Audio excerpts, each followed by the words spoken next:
Hello everyone and welcome to tonight's, for me at least, NGS season opener. I'm Dead Latin here with two Div C East teams, with Calculated Throw versus Team LuBu. Now, Calculated Throw is a team that's returning from Div C East last year and had a decent performance.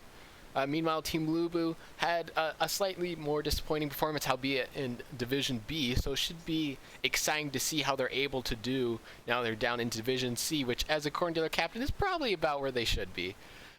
We're about to start this game here as the teams start to enter into the lobby, but now we see that Calculated Throw won the coin toss and decided to pick them first map. They decided to ban out Braxis Holdout. They ended up banning out Battlefield of Eternity and Tomb of the Spider Queen, as there are two map bans in NGS this year. Meanwhile, Team LuBu ended up banning out Volskaya Foundry and Dragonshire, so we will be going to Infernal Shrines for map number 1. Should be interesting to see how these teams go. We've obviously had a slight bit of a meta change, a couple balance patches since the last one, so seeing if they go back to their comfort heroes from last season, or whether or not they change it up a little bit. Now, Infernal Shrines is a little bit of an in-between. It's a smaller map, but has a very much teamfight focused objective, so it should be interesting to see how these teams play it. Now, it looks like the teams might potentially be ready, so we will be getting into the match shortly. But looking over on Team LuBu, all 5 of the players are returning from last year, and they only play with 5 players. So we see a lot of the same people, and that means they probably have a lot of chemistry. Meanwhile, on the side of Calculated Throw, they have a couple subs, but returning again, a lot of people from last year. So should be interesting to see how these teams are as they are returning teams.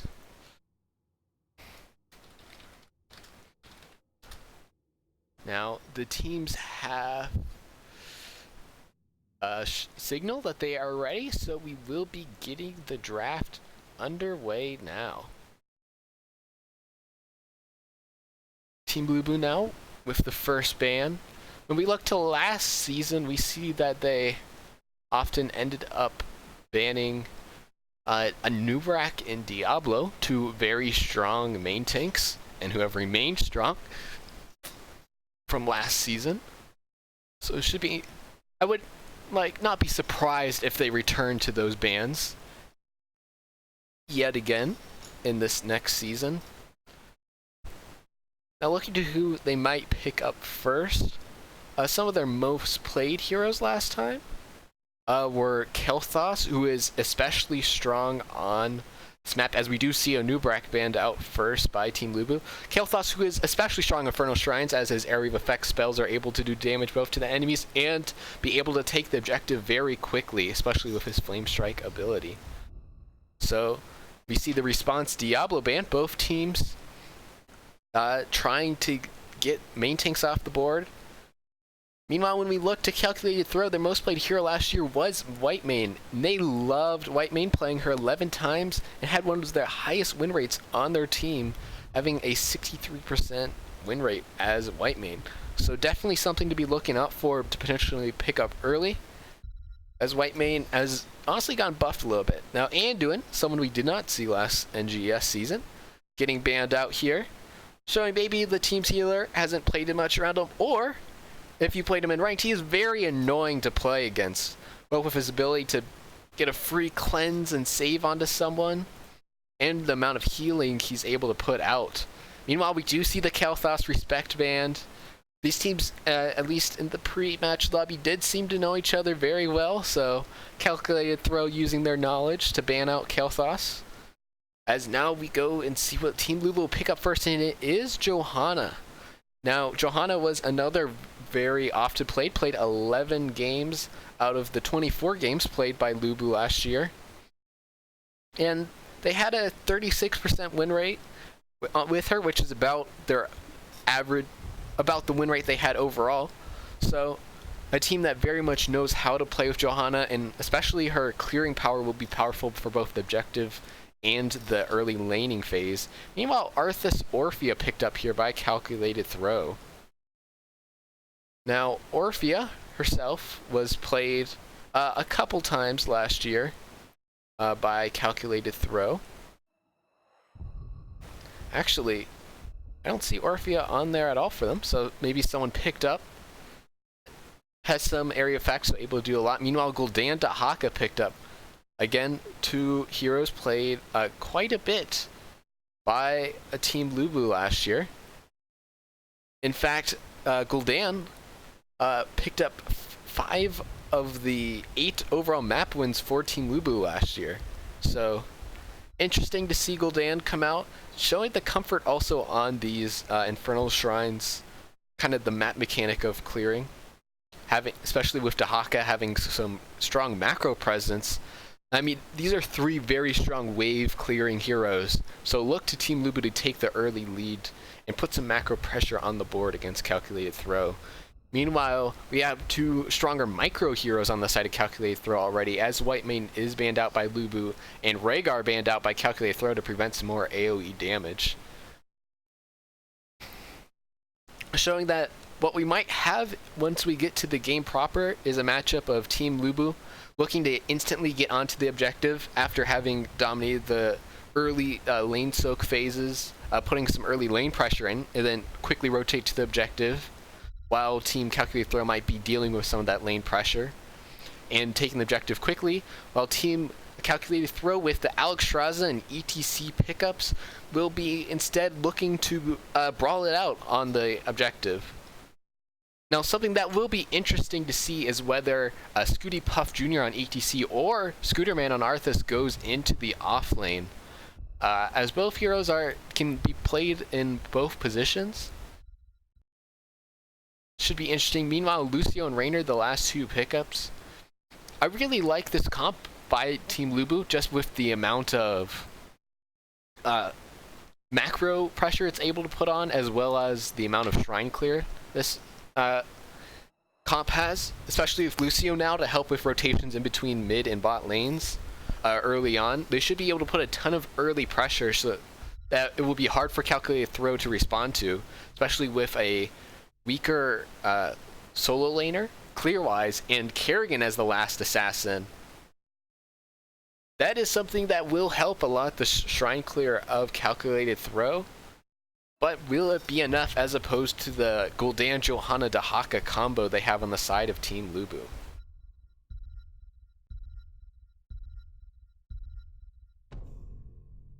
Should be interesting to see, but just based off of the comps, as I said earlier, I prefer Team LuBu's. But it definitely could go either way, especially depends on how Grevent is able to do if he does decide to go Q stacks, how quickly he's able to dive onto the back line of Gul'dan and Raynor in team fights, as well as be able to get some quick shrine clears after a potentially one fight. I shouldn't say potentially one fight, a necessary one fight, as that is the comp that Calculated Throw is going, focusing on winning these team fights on the objective. So, should especially early on, we look to see LuBu likely taking an early lead up until the first shrine, and then it comes down to how Team Calculated Throw is able to play the first shrine. Even though it is a really weak objective, the first shrine on Infernal Shrines, with the amount of pressure they're able to put in the off lane with Dahaka, as well as just the push they're able to potentially do with siege damage coming from Gul'dan and Raynor early on, even without his ultimate. This is something you have to respect, and so it's very important for Team Calculated Throw to try to win the opening team fight at this first objective. Or not opening team fight, but first team fight on the first objective, in order to make sure that Team LuBu doesn't quickly cap this objective. Seem to have hit a snafu in loading into the game, as I guess Blizzard has decided not to give priority to our custom match as everyone slowly loads into this game. But here we go. Just waiting for one to load in. But yeah, I think it's going to be especially important to see how the offlane matchup goes. Alan Hicks on this Dahaka should really be able to put a lot of minion pressure in order to be able to rotate into the mid lane and help with both capturing merc camps early on, and also potentially get an early 5v4 to get an advantage even before the first objective phase starts, which is the advantage of having Dahaka. But especially against a soul laner with weak clear, you got to make sure you're looking as the offlaner to give your team the leg up in the normal lanes.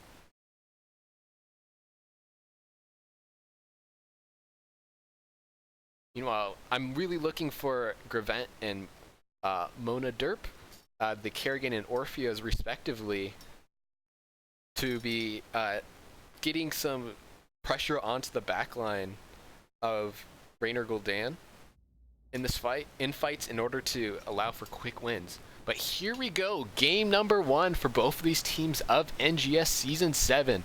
On Calculate Throw will be Danilar on the Alexstrasza, Monaderp on the Orphea, Gravent on the Kerrigan, Scooty Puff Jr. on the ETC, and Scooterman on the Arthas. Meanwhile, on the side of LuBu, it will be Bandit on the, I believe, Garrosh, or not Garrosh, Gul'dan, Streakwing on the Lucio, VDZ on the Raynor, Alan Hicks on Dahaka, and Makrota on the Johanna. Early skirmish here by both teams, but both teams just gonna decide to back up for now. Alan Hicks missing the early tongue on the Monaderp, but we have an early Scooty Puffs Jr. has been having problems. It was hard for him to get into this game. And so we'll have our first pause of the game. He struggled to get into the game, so not surprising to see him disconnected. But unfortunate that we have such an early pause.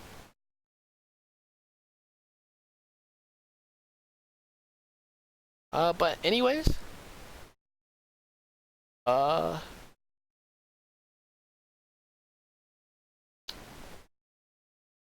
be going back to talking maybe some more as we wait for the game to begin. We look at some early talents. We do see Ace in the Hole by Raynor, picked up early. Other than that, pretty standard talents across the board.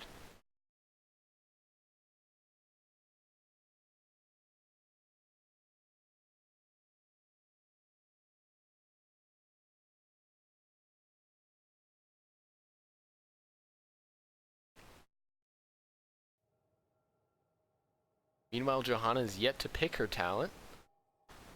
Meanwhile, something to note, though, is Alexstrasza is going for Live and Let Live. So not going for the quest early on, which is pretty easy to complete on Infernal Shrines with all the Merc camps you're able to get. But, as you said earlier, a lot of Merc taking ability on the side of LuBu that would make it hard for that quest to be completed, especially if they lose out on that first shrine in the crucial 2 regen globes it's able to give for the quest. Meanwhile, will be Block Party be taken there by ETC in order to try to match the damage coming out by Raynor, especially because it will be Arthas rotating into the solo lane. So ETC will be the main tank in this match, and so necessary against a Raynor to get it. However, he'll have to look out for Streakwing on the Lucio to be shredding those Block Party stacks, as with the 3 auto attack bursts that he has, he's able to shred the armor via having low auto attack damage, but a nice little burst on pretty low, pretty high attack speed. So look to Streakwing to make a difference for VDZ on the Raynor by shredding that Block Party armor. It will be Ancestral Strength for Orphea to give more ability damage to CC'd heroes, especially with an ETC Arthas. We can look to Orphea to, it's going to kind of be up to it, but if you can get a nice slide in or opening route by Scooterman on the Arthas, there could be a ton of burst damage being done by Orphea. So definitely look out for that in the team fights.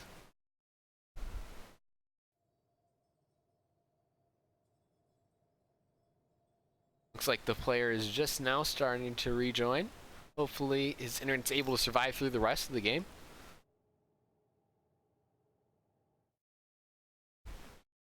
Or else it might be a unfortunately long game, I should say. You'd never want to see some people having problems with their internet. It's very unfortunate, but from the observing and casting side, a little aggravating.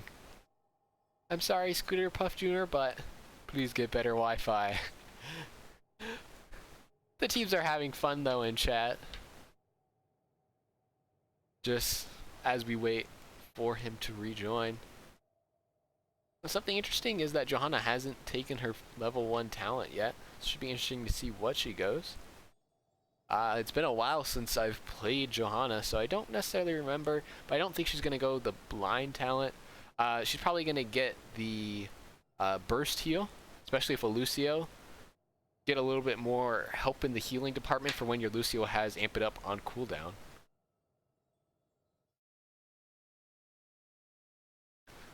But you never know. Maybe you're confident enough in your healer's abilities that you decide to forego it for whatever the other talents on that tier is. Sorry, I am blanking on it.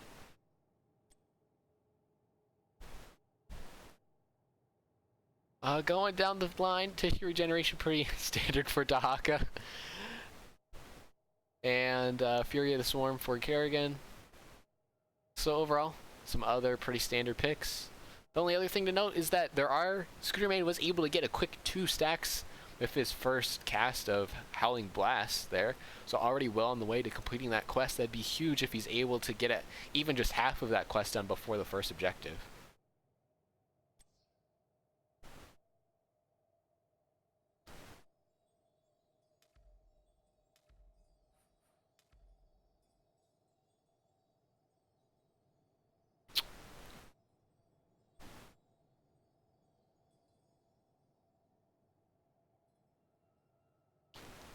Looks like the player is finally back in. So we should be getting a restart now.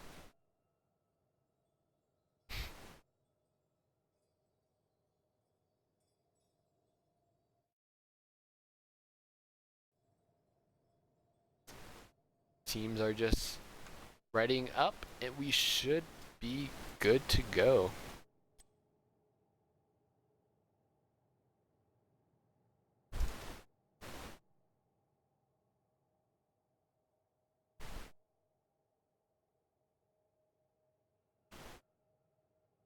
Three, two, one, and here we go now. Now interesting to see ETC Kerrigan rotating early enough in order to catch the entire wave of minion XP, but Kerrigan with Grevent might have stepped out a little bit too far, as a 4-man rotation on the side of Team LuBu will be able to take her down and get the first kill of the game. Meanwhile, Manaderp though going in on BDZ, forcing for the rest of his team to stay around for a little bit more just to ensure he gets out, but that is the power of that Lucio, able to get fast rotates between the short rotation between mid and bot lanes, as we do see Team LuBu going for this opening a siege camp right away. They're able to take it very quickly. Meanwhile, we also see Calculated Throw starting on the camp, but a lot less camp clear even with Alex Straza able to do some work. Macrota has scouted this out, and it looks like the team is rotating down to at least threaten for this camp here.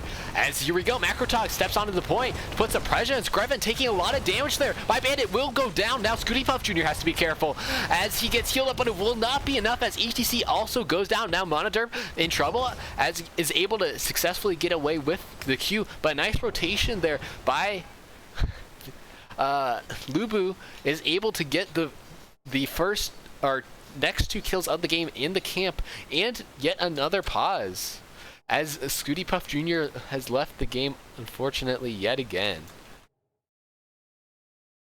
So an exciting skirmish here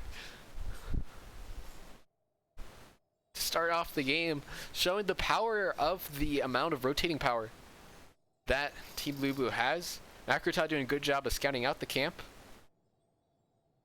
And then with Streakwing having the quick rotations, able to escort the rest of the assassins in, and as well as have Alan Hicks to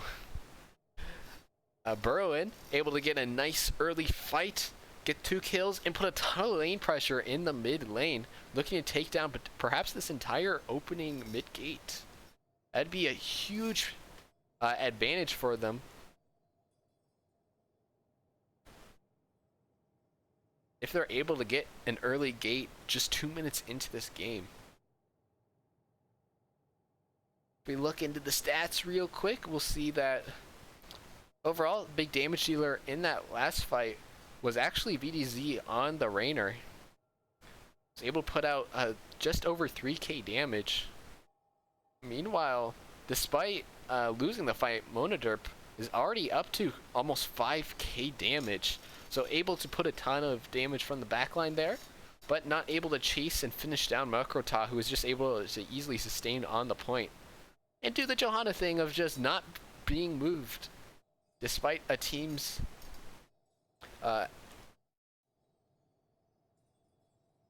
ever persistence to try to move her off the point. Now it looks like Calculated Throw will be potentially using a sub for game number 2. So they don't, if the Wi-Fi problems persist, so you stick around for game number 2. Won't be as many pauses, hopefully.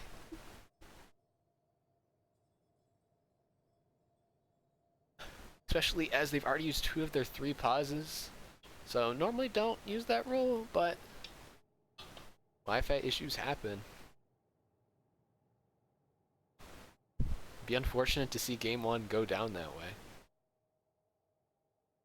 Or maybe we could see AI ETC absolutely pop off with some massive dances in order to secure the win for Calculated Throw. Who knows?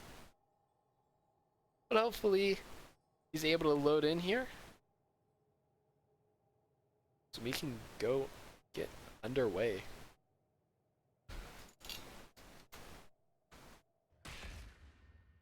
And here we go. Now it looks like LuBu's actually going to be pushing this bottom lane and taking the bottom siege camp here instead of pushing the advantage in the mid lane. So that will allow for Monoderp to be able to get the free clear onto at least one of these 2 camps, but not before they're able to take down one of the bot towers in the mid lane. Meanwhile, they're going to put a ton of pressure into the spot lane. No, they're instead going to rotate up now and see if they can maybe get the pick onto Grevent there. The Lucio goes in with the off the wall charge, but not able to put enough damage onto Monoderp or Grevent, so they're just going to take the clear and continue their rotation back and forth between the lanes. Is good to note that they do have a half-level lead thanks to the XP from the kills so far, as Scooty Puff Jr. Sniffs out that rotation. And that will continue to grow. Likely here, as we see VDZ actually looking for an early tower. Might have overstayed his welcome as he ends up getting slowed there, I believe, by Grevent, but it is not enough for him to get the kill onto him. Both teams now are going to position around the spot shrine, which will be first, as LuBu deciding to get one last wave in before they decide to go in. Makrota activating the shrine, and Alan Hicks burrows in. Here we go. The brawl starts. Scooterman taking a ton of damage there on the Arthas. Has to be careful as the Dragon Queen does end up getting popped in time to save his life. Now it's Makrota. Took a lot of damage early on, so has to back up and get the tap. So that will mean early retreat by LuBu, but no one going down quite yet. But with the Dragon Queen duration, though, ending, this might be an advantage here for LuBu. Scooterman very aggressively positioned. Does not get caught out quite yet by any CC, but the amount of damage is too strong as he will end up going down. Now Scooty Puff Jr. tried to go in order to save Arthas, but he now is in trouble as he's forced to back up, not able to get the healing from the Alex Straza Circle of Life, so it will be Team LuBu getting the first kill in this fight and looking to take an early lead in this objective. However, Grevent looking to go in onto Dahaka with Alan Hicks. They're looking to go in, but a nice drag there onto Scooty Puff Jr. Not able, however, to secure the kill as VDZ and Bandit still working on securing the rest of the objective. Scooty Puff Jr. now just trying to force his way through. Alan Hicks going deep, looking for the kill. Not able to get it, so now he's forced to back up. Gets the drag onto Scooty Puff Jr. as ETC will end up going down, but not without Dahaka also going down. The objective does end up getting taken here by LuBu, as Scooterman very low will end up going down there to VDZ, as it is a 2-for-1 trade in the first objective being taken by Team LuBu. Already did some siege damage to this opening gate, so they're going to be looking to get this fort, as Monoderp went very low there, so Streakwing looking for the kill on Lucio, not able to find it. I love the early bloodthirsty Lucio plays though by Streakwing, has always been looking to get the CC onto the frontliners or on the rotations to get some of the squishier members maybe caught out, and it's so far been successful as they're up 6-1 already in the kills department. Now LuBu will look to try to take some of these siege camps yet again. This is the Impaler camp being picked up both in the bot lane and in the mid lane here by VDZ, while Dahaka does double soak the mid and top lanes. So already a huge level and a half advantage here for Team LuBu, as now they're looking for potentially another invade here. Makrota has scouted it out, but Dahaka needs to soak the top lane, so they decide to back up and not necessarily try to push their advantage too far, especially with level 10s knocking on the door right now. So it will be a free clear in this bot lane for calculated throw. Meanwhile, Team LuBu will be looking to try to get the Bruiser Shaman camp in this top lane before the first objective spawn. Should be interesting to see if they hold it or take it right away for the XP. They decided to take it as they get ever so much closer to getting level 10. Makrota in this mid lane making sure that the Impaler camp doesn't do too much damage to their mid gate. Meanwhile, we see the responses Gravent and Scooty Puff Jr. rotate up in order to take their own Shaman camp. Alan Hicks, though, has sniffed it out, and we do see a rotation here incoming from LuBu, as they just are able to move in now that they have their ults. Looking at the ults, we see Sound Barrier, looks like Rainer's Raider, Isolation, Blessed Shield, and Horrify. So pretty standard picks on the side of LuBu, as they're looking to push for the top fort now that they have 2 Shaman camps and level 10 advantage. They already have the gate down. Now can they get this fort down before Team Calculate Throw is able to get the next half-level advantage? Scooty Puff Jr. ends up getting dragged, but able to just easily slide away. But that's a valuable cooldown. That means that it's up to Scooterman here to get the engage if they decide to try to defend this fort. But instead, the fort will just fall, and LuBu will back up with a nice advantage before this next objective phase. While this was going on, Monoderp was able to get some safe XP soaked in the middle lane in order to get them ever closer to level 10, but still a level advantage for LuBu, and they're deciding to push it now in the mid lane as they look to potentially try to get a pick here right before their level 10 advantage ends. However, level 10s will be picked up. Crushing Jaws on Orphea. It will be Maelstrom on the Kerrigan. Mosh Pit for ETC, the Skeletons for Arthas, and Lifebinder for Alexstrasza. Calculated Throw has rotated up pretty early to make sure that they can get on the shrine right away. Very valuable with the Alexstrasza, as you want to wait to pop the Dragon Queen until you're almost done with the objective, as Deneller has set the trap successfully here, as we see Scooty Puff Jr. going on to Streakwing. However, a nice Horrify there will end up getting the kill onto Kerrigan. The Mosh Pit gets 4, along with the Crushing Jaws that's able to get 1. Can they kill VDC? No, the Sustain is able to keep him alive for now. Scooty Puff Jr. will end up getting the kill onto him. Dragon Queen is popped here. The drag goes out onto Scooterman, but he will not go down, as a fantastic 4-man Mosh Pit by Scooty Puff Jr. able to secure the 2-for-1 fight win for Calculated Throw as they look for the objective. A nice bush gank didn't start off exactly well for Calculated Throw, but they hit the Crushing Jaws Mosh Pit combo that they needed in order to get a successful amount of progress. However, they did pop Dragon Queen in that fight, so they won't have that valuable resource here when Team LuBu decides to re-engage as soon as VDZ gets back here.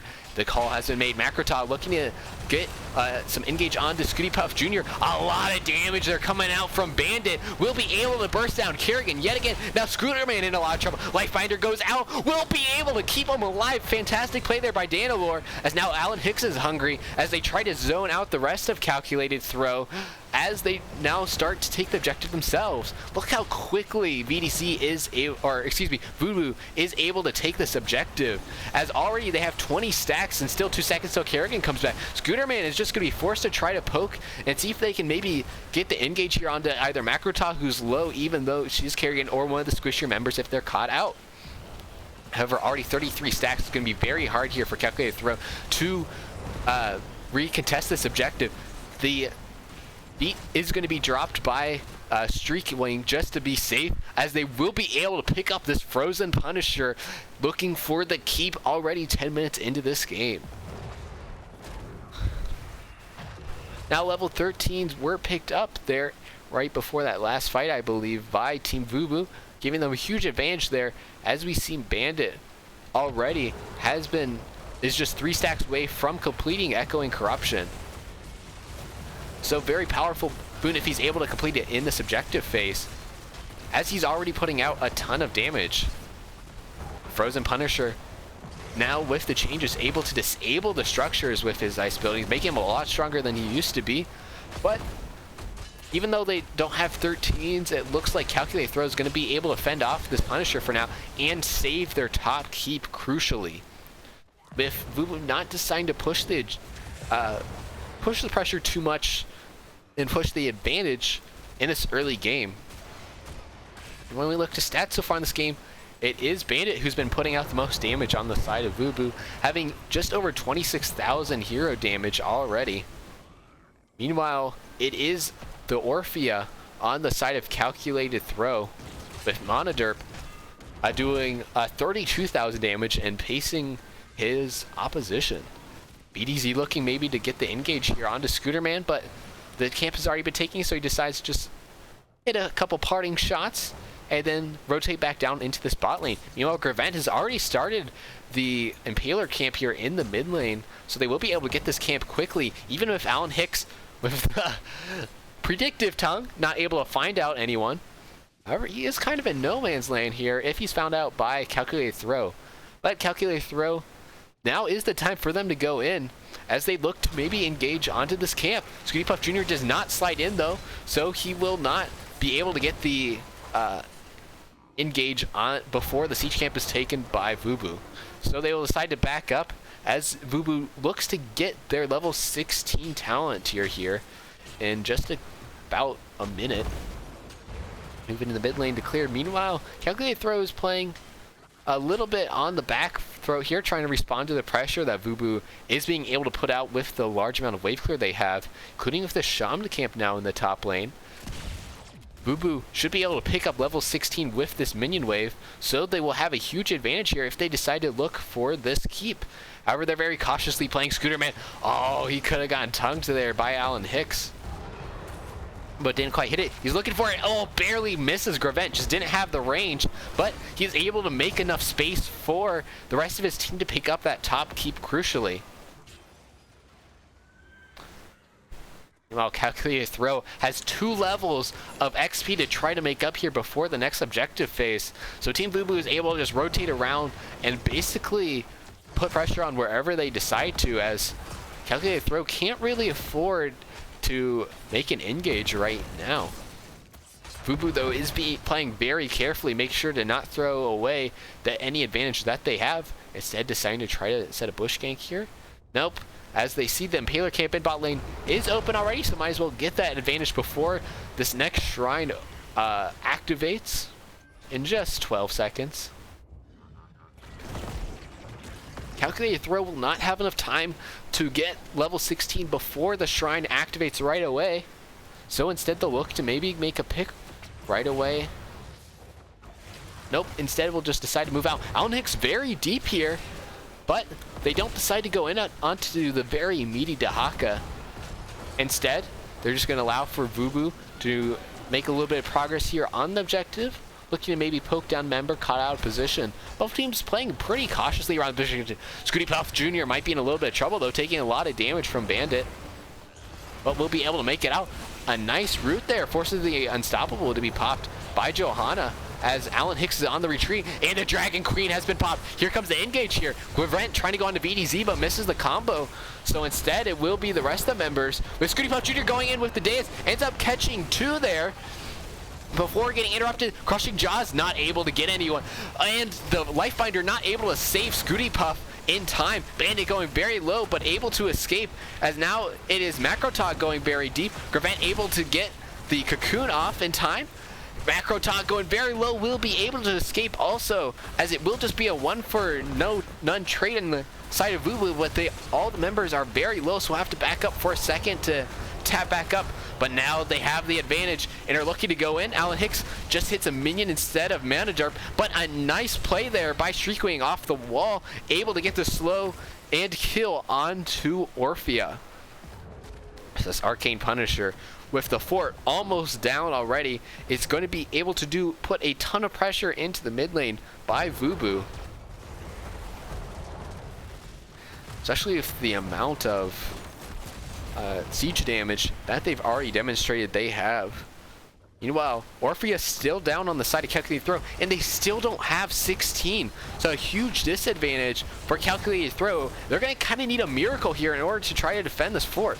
They have put a ton of damage already onto the Punisher, but now the gate is down. So LuBu looking to try to go in. Alan looking for the tongue. Can't find a target quite yet. A nice leap able to catch 2 by the Punisher, as Scooty Puff Jr. taking a lot of damage, forces Lifebinder to be popped early on in this fight, as the keep will go down. Scooterman now taking a lot of damage, ends up being blinded. Will he go down? Not quite yet. Oh, a huge fear catches 3 as Arthas and Kerrigan go down.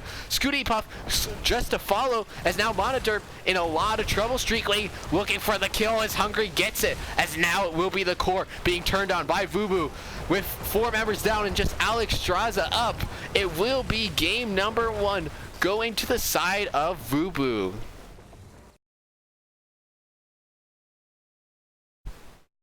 So LuBu able to demonstrate how to use an early game comp effectively in order to leverage the camps early. They got the really good invade in order to put a ton of pressure, and then once they had that first Punisher, they had a level advantage that Calculated Throw just could not overcome.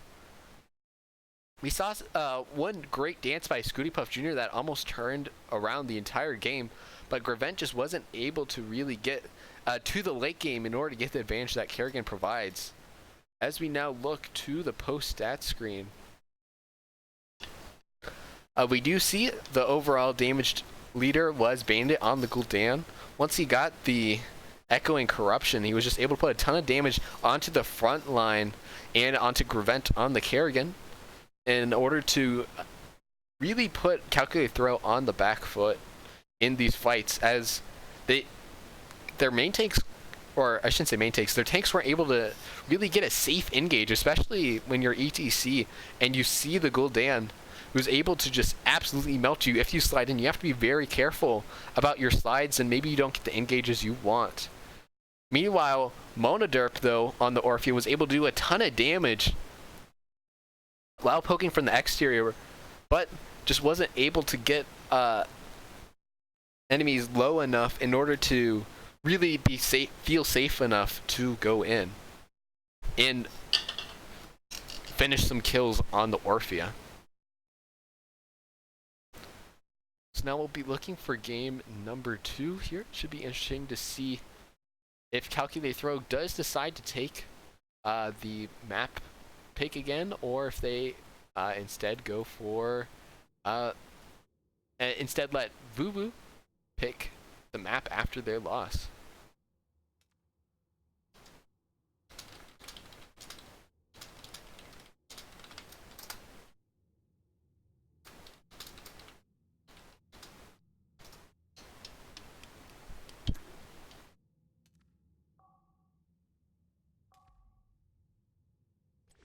So definitely, when you're Calculated Throw, you know you can't look for this late game comp yet again, or at least even a late game hero, as they will be getting in their sub on the side of calculated throw, which also might be a big disadvantage that they were playing with. Even if the ETC wasn't disconnecting throughout the game, he might have been having some huge lag spikes.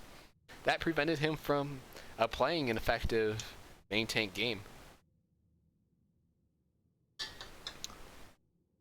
And also, calculated throw last year did demonstrate some versatility with their subs. So, it's not like it's a huge loss, as they have used Acheron as their sub in the past a lot. I shouldn't say a lot. He played about a quarter of their games last season, but it's not like he's coming in fresh if they decide to go with him as their tank sub, I should say. Don't assume anything.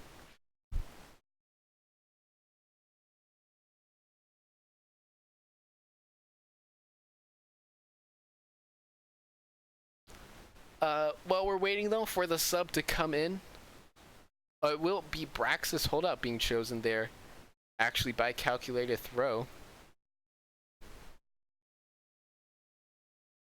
which was added this year for NGS Season 7, as there are 4 map bans, as I noted earlier. They added in Brax's holdout, everyone's favorite map, of course. So it should be interesting to see how these teams respond, as they haven't played it in NGS for a while. I say a while, but it's been like 3/4 of a year. So, and perhaps they've been playing it in other leagues. So maybe we could see some pocket strats coming out here in game number 2.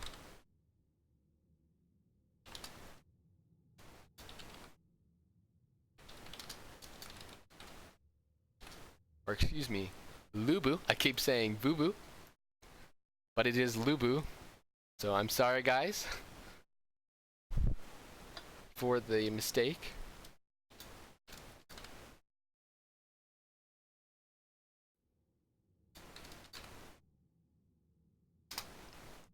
But again, Team LuBu will have the map, or excuse me, first pick.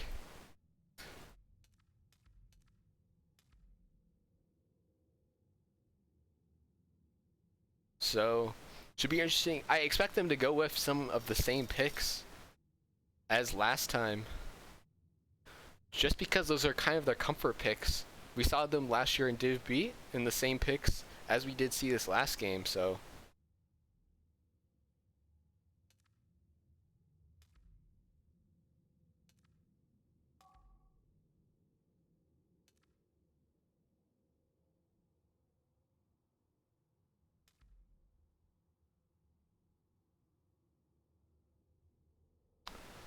The teams do come into the to the lobby with the sub entering the field.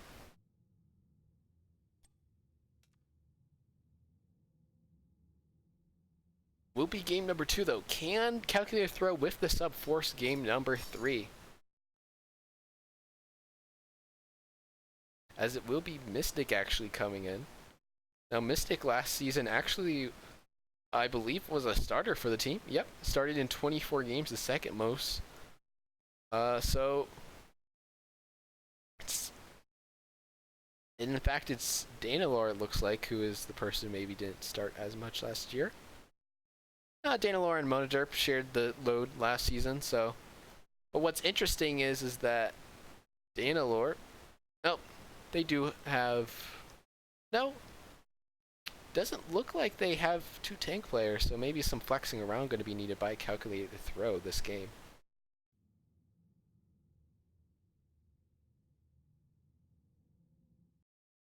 But I expect LuBu to kind of stay with the same strats. If I'm calculated throw and I look at the game, I definitely ban out the Gul'dan, able to do a ton of damage on another point map like Brax's Holdout, where you're fighting in a tight space. And maybe the Johanna as well, as some nice engages there with the Johanna, with, I believe, Macrota. Was able to do a lot in the early game to give them that early advantage. and just Johanna doesn't die. And so, especially when you look at maybe dropping the Diablo ban, as that was someone banned out and not really played as much by LuBu last season. But who knows? Especially when you have a sub coming in, your draft strain or strategy coming into the match totally changes.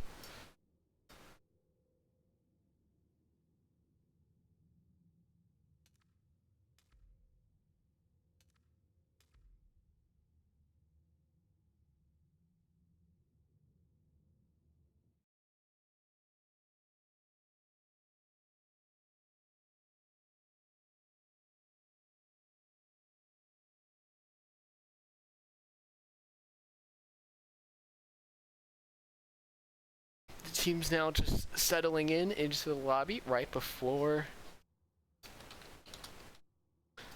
we start this lobby off.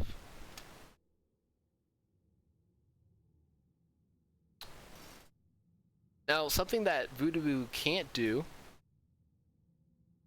or LuBu, it's gonna be hard for me to change it up after saying LuBu all last game, is they won't have that early rotations, early rotation advantage they were able to achieve early on the side of LuBu.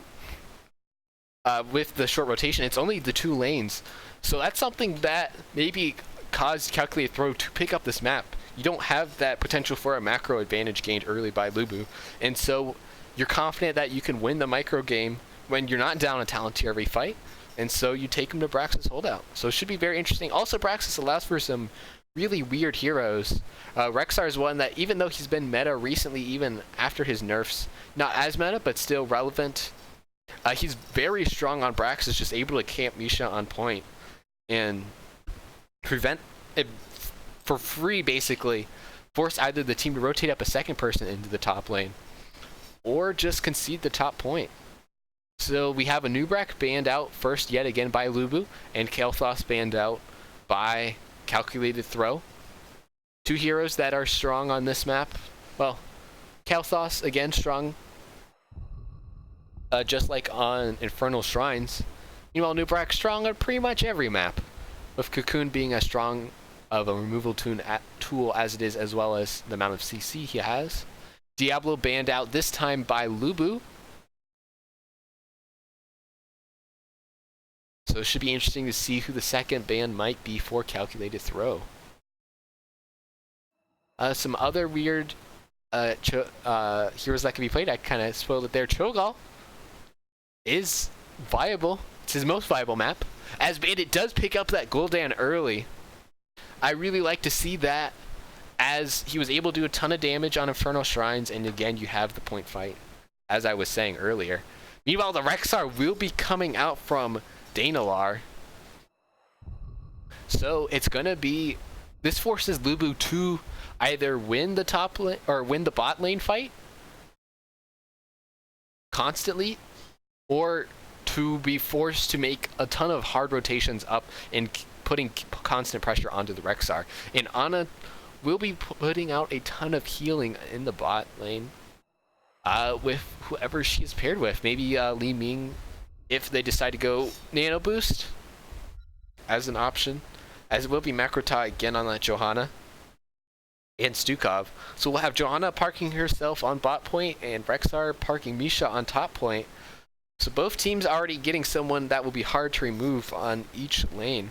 And Stukov also, meaning there will be a ton of point fight ability early on the side of LuBu. It should be interesting to see if we see maybe a Rainer ban, as that was the second assassin played, and that will be the ban by Calculated Throw.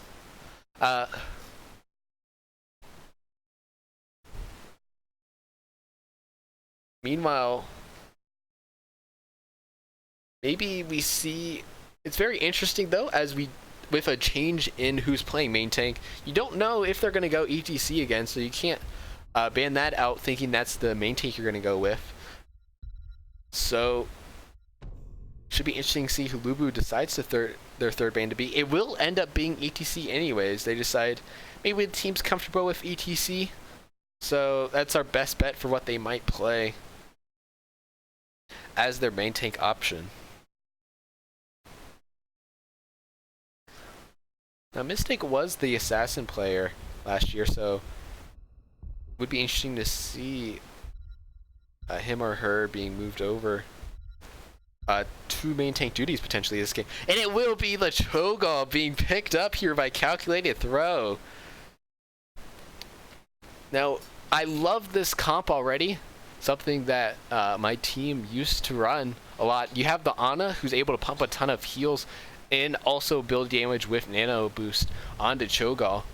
And then Rexxar is just able to constantly keep the top lane. So you stall out until the later levels with 14 and 16 where the major Cho'Gall power boosts come to. And then from there, just run over teams in the bot. Meanwhile, in the bot point, and meanwhile, Artanis will be picked up to challenge Rexxar and get tons of stacks on Misha. And Tychus. Tychus, people think to be one of the greater Cho'Gall counters just because he has % health damage. And he does shred Cho'Gall. However, there's a lot of ways to how you try to deal with Cho'Gall are with like a Karazim who's able to do even greater amounts of teamfight or % health damage, or Brightwing because you disable both Cho'Gall and Gall with Polymorph. But obviously they already had Stukov, so we're cut down on their options. Meanwhile, Lunar will be the last pick here by Calculated Throw to get a ton of constant damage to go along with the Cho'Gall damage in the spot lane. So very excited to see this game number 2. It at least will be a fun game as we do see the Cho'Gall on the side of Calculated Throw.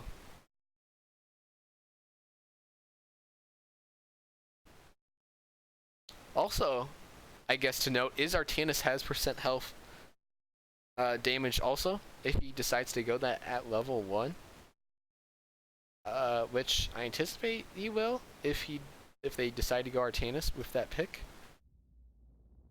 So something to note potentially. But here we go. Game number 3. It will be...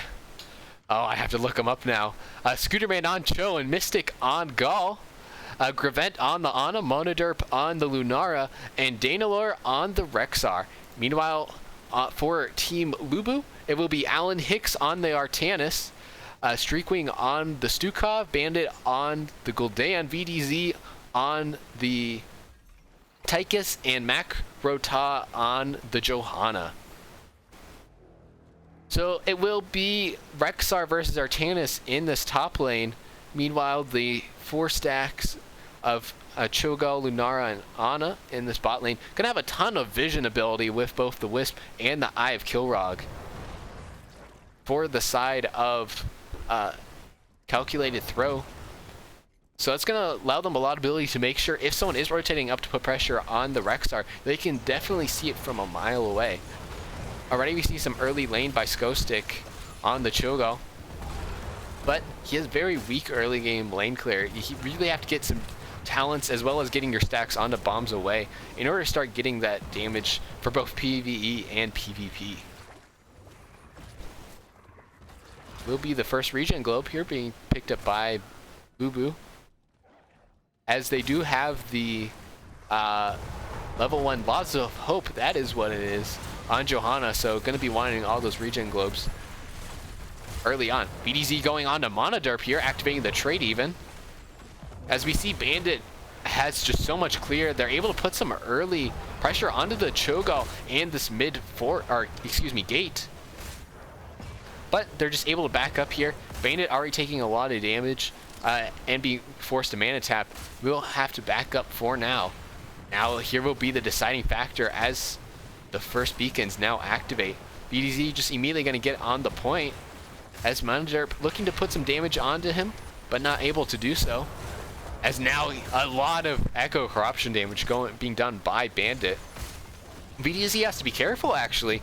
Has taken a lot of just poke damage from the Lunara and the Gall, so will be forced to tap here, giving Cho'Gall this bot lane.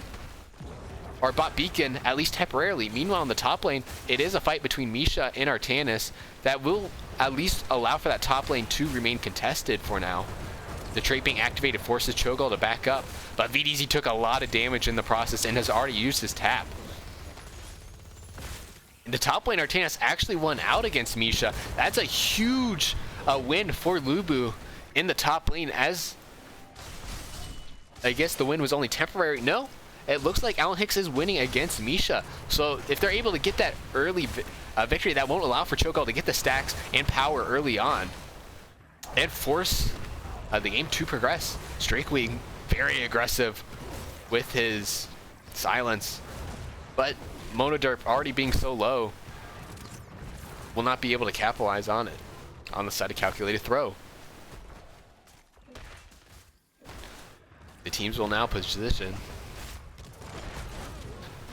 Again, they're just trying to get any poke damage they can, but VDZ's been doing a good job of trying to zone out the Cho'Gall and Lunara from effectively getting into the fight to poke them down at the cost of some of his own life force. But Streakwing so far has been able to keep the health bars pretty well up. Ghostig now gets slowed in the silence, but Cho'Gall finally able to get onto the point and do some damage, but not before the trait comes back up for VDZ, forcing Cho'Gall off yet again. But Misha finally able to win in the top lane.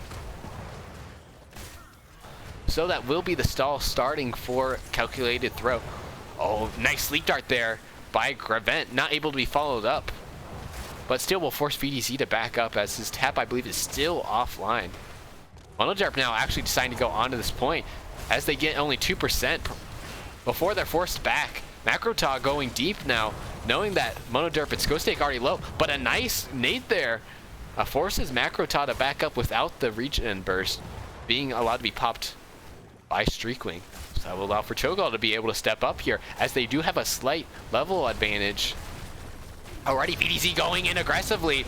Cho'Gall engages and takes the fight, but it will end up being Lenar who ends up going down. Now Ghostig is on the retreat, will be able to get away, but this will allow for the rotation up here by a VDZ in order to ensure that Rexar is not able to take this top point. In fact, they're going for the engage onto Dandalore, who's already out of mana, so Misha going to be thrown to the wolves and be forced to die in order to stop a little bit of beacon progress, but Lunara still is not back yet. Not only that, but Grevent was out of mana, so will be forced to back.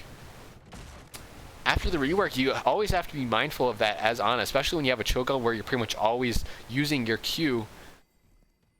That's just something you have to have in the back of your mind as an Ana player.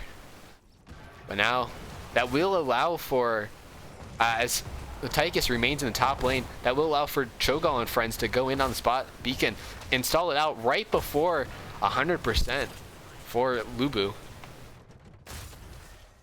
But now Tychus has rotated down, so an engage is possible here for LuBu to be looking to go in. Here they go. VDZ dashes in.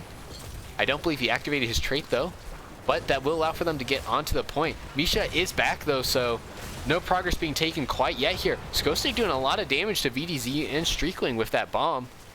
As we look to see the stack progress for both teams, we do see Echo Corruption at 31, 46 there for In the Rhythm, and Bombs Away is at 19 stacks. So something that will be important to be continue to monitor. A nice sleep dart there catches too, but they will decide not to go in with the advantage. Now VDC catches that, finds Ghostig caught out. Oh, a nice nade though. Denied the burst healing onto Macrota, so they will be forced to back out and tap. Cho'Gall able to take the bot beacon, but Artanis able to stall out against Misha for now. So it will be LuBu going in, and they just decide to back up on the side of calculated throw, and so that will be this beacon not quite being taken. The stall being in the top lane by Misha. So it's only 96% so far on the side of LuBu. I say only, but they're only 4% away. Now, something interesting is the expanding arm was not taken for by Streakwing. Oh, Ghostig is going in here now as Misha has died in the top lane with the rotation up by VDZ. So that will allow for them to go in, but he's coming back in on the flank. I don't know if they know this on the side of Calculated Throw. Here goes the engage. Macrotalk going on to Skostek along with VDZ. Cho'Gall taking a lot of damage as Echoed Corruption gets finished up here. But they are able to just back up on the side of Calculated Throw, with Misha being able to at least stall out the top point yet again.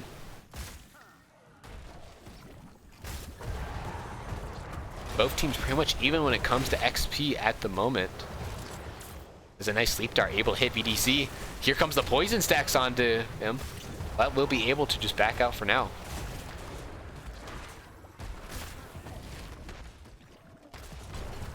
Now VDZ going in on the Monoderp now as the Biotic Grenade goes out and the Sleep Dart, but able to back up as VDZ heals back up with Streakwing. VDZ has just been always aggressively dashing in, and I love it. However, you need to save your trait for being used on the Cho'Gall, as the percent health extra doesn't really do too much to Lunara. Here comes another aggressive dash as the trait is used. He takes a lot of damage, and with the Biotic Grenade will be forced back up. Now Skostek in a lot of trouble. The Lurking Arm will silence him, force him to just eat the damage in the silence, as that will allow for this first objective to finally be picked up by LuBu. Fortunately for the side of Calculated Throw, the Zerg on the side of LuBu are spawning the spot lane, so they don't have to rotate all the way to the top lane. But this will be a lot of siege pressure being put on by LuBu. They'd already pretty much taken down half of this top bot gate, and the rest of it will be absolutely shredded. The thing is Monoderp will be able to do a ton of clear, but a nice blind by Macrotosh will delay some of that Lunara clear, as it will just be about a third of the spot fort, and the rest of the gate being all LuBu takes. A very good first objective phase for Calculated Throw. Here we go, the combo goes in, along with the nano boost. That is enough damage for the kill onto Gul'dan. However, Skostek has to run with the call down mech being used by VDZ. A lot of damage being put onto the Cho'Gall, but they're just able to successfully back out on the side of Calculated Throw as they wait out the rest of the call down mech. Looking at the rest of the talents on the side of, Calculated Throw, it will be the Twisting Nether, the Twilight Hammer of Twilight. Interesting to see, normally you don't take those two together. You instead take the Upheaval with a Twisting Nether. It is Bestial Wrath, Nano Boost, and Leaping Strike. And then it will be Lurking Arm,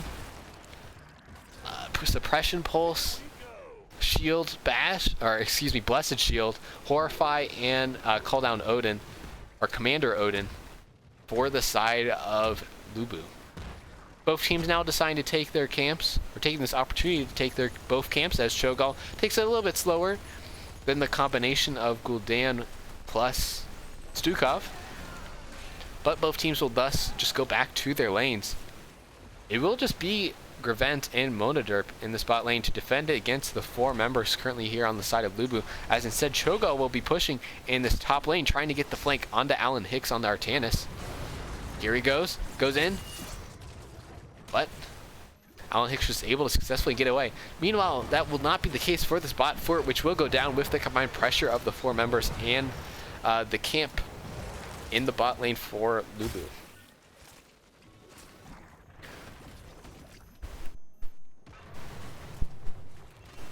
Now, LuBu was looking for potentially a flank, but got caught out there by, I believe, the Wisp, so they decided to rotate safely to this top lane in order to help alleviate some of the pressure Alan Hicks is facing with the camp. Plus, Rexar took a lot of damage there just from Misha.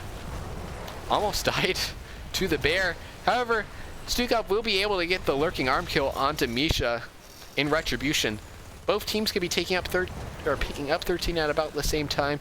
As we see the rotation up here by Calculated Throw, perhaps anticipating that top lane will be the primary lane of focus for LuBu, so deciding to rotate Rexar down to the bot lane for now as they look to brawl over the top beacon.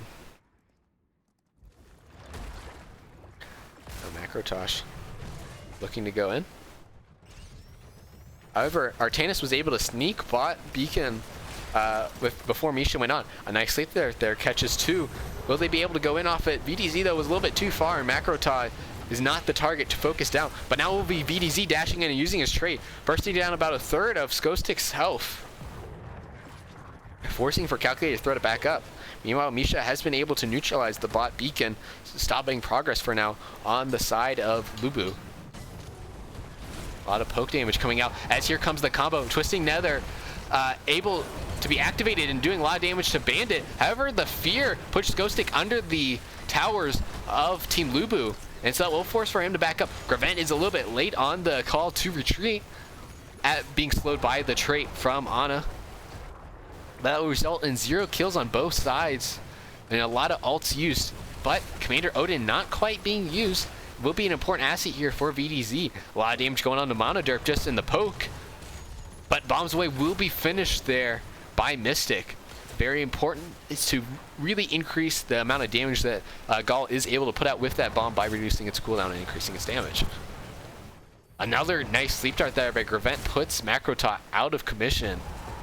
John has been sleeping on the job a lot this game as VDZ dashes in yet again, but already down a lot of health, is forced to use Commander Odin, but you are just unstoppable during that, so will go down even despite the Odin armor. So now it will be Calculated Throw on the aggression here, being able to take the top beacon, as it looks like Artanis also was killed here in the bot lane by Dandalore, so we'll be able to get the bot beacon to start making some progress while the other members of LuBu start to rotate down to see if this is the beacon they could potentially neutralize. Will be Misha going in. However, Bestial Wrath is on cooldown, so Macrota will just be able to stand on this point uncontested. But Gul'dan stepped up a little bit too much to take that siege camp, so it will be stolen over and get the kill by Team Calculated Throw. Instead, we're going to watch this very exhilarating match between Misha and Macrota. Mace versus Bear, until Cho'Gall decides to come in. The Raid Bosch getting the sleep onto Macrota, and along with the Nano Boost Twisting Nether combo, will be able to get the kill onto Johanna. So there will be a Bruiser camp being picked up here, as top lane is neutralized by VDZ, who has respawned. But now Cho'Gall, with the level 16 advantage, has a huge power spike here coming in. You have to start being worried if you're on side LuBu, because your advantage only netted you really 1 fort in the early game, and now it's late game Cho'Gall's turn to do some damage in this top lane as they looked to even it out with a top fort of their own. Already the fort down to half as Artanis rotates down into the bot lane to neutralize the bot beacon and stop any progress from being taken, along with the rest of the members of Team LuBu rotating in. Misha trying to fight on the point with Bestial Wrath, but will be forced back out as it sees more members of Team LuBu rotating in. Cho'Gall going to decide to rotate the safe way now and take the Bruiser camp on the way, as VDZ does rotate onto this top beacon, so there will be some progress being ticked up here on the side of Team LuBu. Already we see 66% for Team Calculated Throw, and now it will be 42% being picked up by Team LuBu. So both teams will have at least a decent Zerg wave coming out regardless of who ends up winning overall. This Zerg phase. Now it will be Monoderp starting the spot siege camp as they look to get an engage here, as they see VDZ in the top lane to deal with the camp that was taken by Calculated Throw. Now that they've taken the beacon, they will start the siege camp. Meanwhile, in this top lane, Macrota will be able to neutralize and take the top beacon to stop the progress at 80% for Calculated Throw. With the siege camp taken, though, here comes the rest of the members of Calculated Throw. However, Macrota already backed out, so it will just be an early take as we start Ring Around the Rosie Braxis edition. Both teams just moving around and operating around each other. As 16 is picked up here by LuBu, they were successfully able to stall out this objective. Now they will be looking to go on to Dandalore here, see if they can catch out the Rexar. But it will be Skostik now rotating in. Do they have the Nano Boost? They do. They decide to use it along with the Twisting Nether as it goes on to VDZ. Has the armor at least. Oh, a nice Molten Block there. Blocks out the Horrify there. As it will be Gul'dan, Johanna, and Tychus all going down. Fantastic there. Play there by Scooterman on the Cho in order to allow for the engage to continue to go on, even if Horrify popped. So that will be bot beacon being taken, top beacon being taken shortly after they take this boss to get a huge amount of pressure going in both the top and bot lanes. It is a little bit unfortunate that the Zerg will be spawning in the bot lane, as I believe this boss should be going in the top lane. No, excuse me, will be going bot lane because that's less structures. I don't know why I thought it would go in the top lane, as the fort has already been taken in the top lane. But this beacon will be picked up here. And the siege camp even started to put some pressure in the top lane while the Zerg and boss is being dealt with in the bot. Meanwhile, respawn is just now coming in for LuBu, as they'll have to start on the boss with Danalore already doing some wave clear. But Cho'Gall is still rotating down with the rest of his team, so we'll be able to get half of the boss cleared for free on the side of LuBu. But now here comes the Cho'Gall looking to go in. They have the ults. Here comes the Hammer of Twilight onto Alan Hicks. Does a ton of damage already, along with the twisting nether. Alan Hicks going very low. A nice silence, but we'll just go down to, I believe, the Zerg wave and boss. As now the members taking a lot of damage yet again from the boss on the side of LuBu. As, oh, a huge amount of damage though coming out on the side of Bandit. Forcing for Skostic and Manaderp to have to back up here for just a second. But they have the boss and the Zerg wave still, so they're looking to go in even with VDC popping Odin. A nice silence there from the bomb upgrade.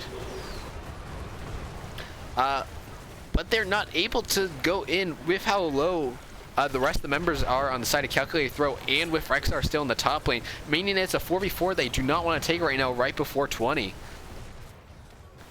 LuBu maybe looking to chase here though. As again, with 20 on the horizon, if you want to force a fight, now is the time to do, especially when you see Rexar in the top lane anyways. Here we go. Cho'Gall just trying to desperately run away, but a nice sleep dart here, and as the 20 picks will be coming in here, Cho'Gall will turn around and now look for the engage onto the rest of the members of LuBu. Now, Alan Hicks has respawned, so it will be a 5v4 if they decide to take this fight now. And as Gall has not picked the level 20 yet, Hammer upgrade for Cho. As we look at the rest of the level 20s, nope. Alan Hicks spotted out by Cho'Gall along with Hammer Twilight. They get the teleport onto Alan Hicks, and along with the twisting nether will allow for him to go down. Now VDC in trouble, as Danalore doing a lot of damage just with Misha. Will end up killing Tychus. Mana boost was used a little bit late, or nano boost used a little bit late there onto Cho'Gall, but they already have secured the 2-for-0 in the Bruiser camp, so they will be looking to take down this bot keep.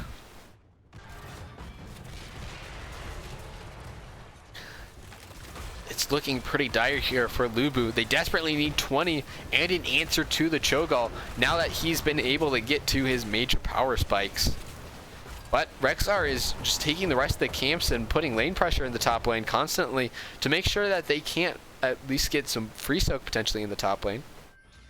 You got to make sure though, if you're on the side of Team LuBu, that you are soaking as much as you can to get to 20. If the bot keep taken, it's going to calculate Throw's going to take this chance to go into the top lane now. Put some pressure onto this top wall. We'll be able to take down a tower and most of the wall itself. But the gate will stand for now as Calculated Throw backs up onto this top beacon, looking to take this fight early on. As they're waiting for the beacons to spawn, they will just take this siege camp on the side of Team LuBu. Meanwhile, Team LuBu being very cautious as they rotate to clear out Calculated Throw's bot lane's siege camp. A little bit of a bush gank here by VDZ and Alan Hicks as they look to try to play Ring Around the Rosie yet again. They see it's just Rexar in the bot lane, so VDZ will be going onto the beacon to contest it. While that's going on, it will be in the top lane.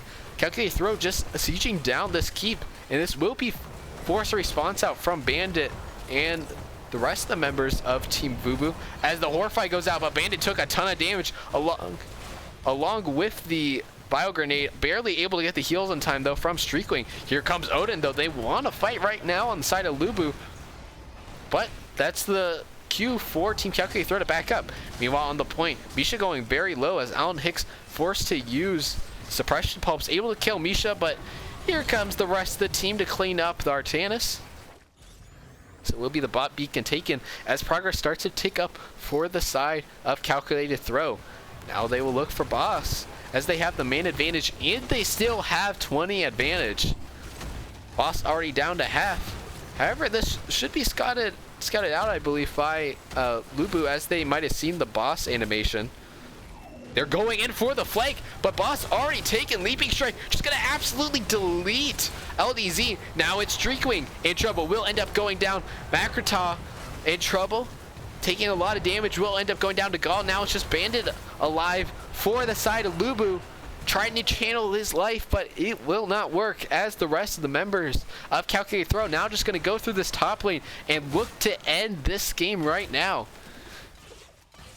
Artanis will be coming up in 7 seconds, but I do not believe it will be in time. As along with the Boss pushing down, the core will start to quickly drop here.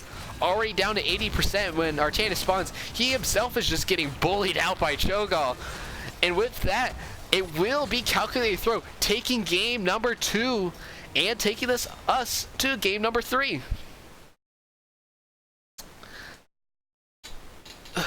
Cho'Gall, cheese. I don't want to say it's cheese, but the Cho'Gall's strong map, I should say, being used to its full advantage here on the side of Calculated Throw to give them the victory on map number 2. As we see, it is Gall, as is normal, being in front with damage, having 108,000 hero damage and 114,000 siege damage.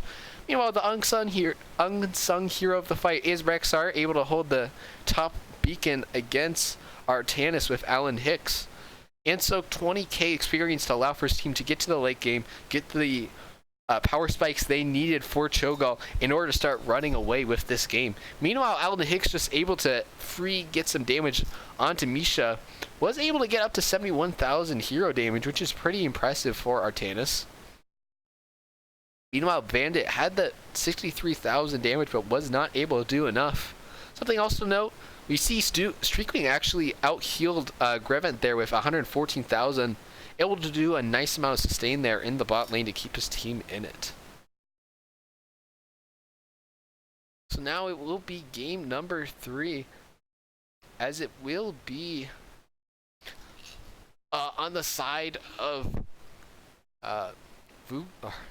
LuBu to decide what they want to do.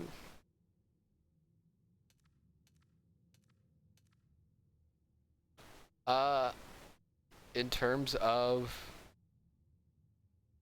this next match, whether they want map pick or first pick, they've won one, lost one with first pick, so maybe they do decide to go to one of their stronger maps.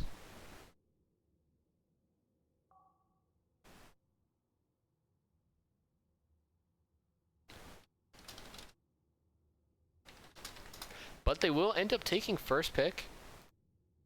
So it will be on the side of, yet again,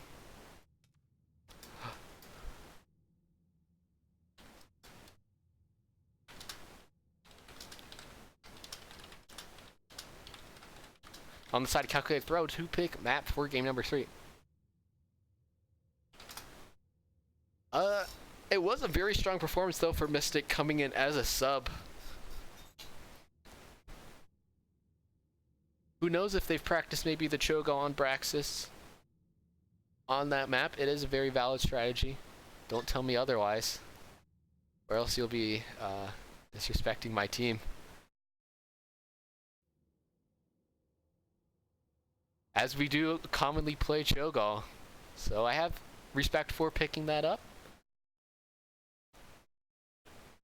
Especially in the first match of the season, putting the rest of Div C on notice of the potential strats of Calculated Throw and threatening that Cho'Gall pick now. It's something that will always be in the back of your mind if you're facing them in future matches, that it's something that they could pull out. Maybe not necessarily even on just on Braxis, but on other Cho'Gall stronger maps. Speaking of some of Cho'Gall's stronger maps, we will be going to Alterac Pass for game number 3. Being chosen here, as I mentioned, by calculated throw. Alterac was in the rotation for NGS last season, but still one of the newer maps of HOTS. Should be interesting to see the strats for both teams now they've ironed it out over an entire season.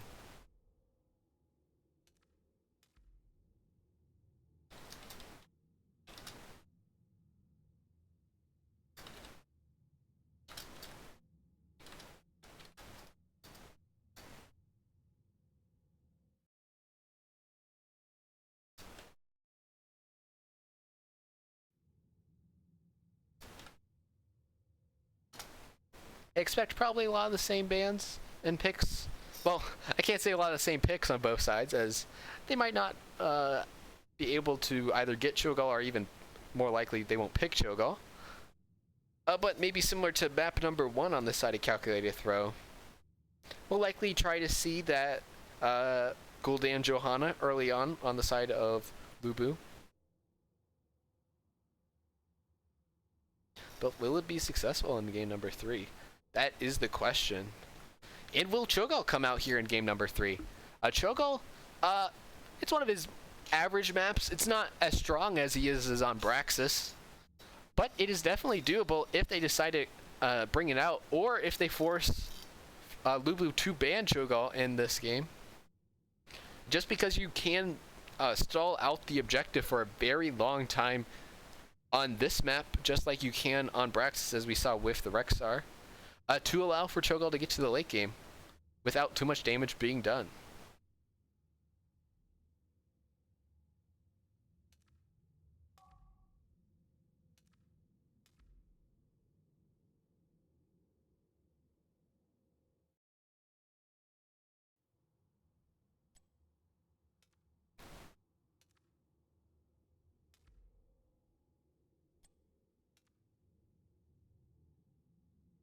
So I definitely expect to see the same bans probably from the side of calculated throw. They've stuck with that Kael'thas ban throughout, and then they followed it up with a Raynor ban last time.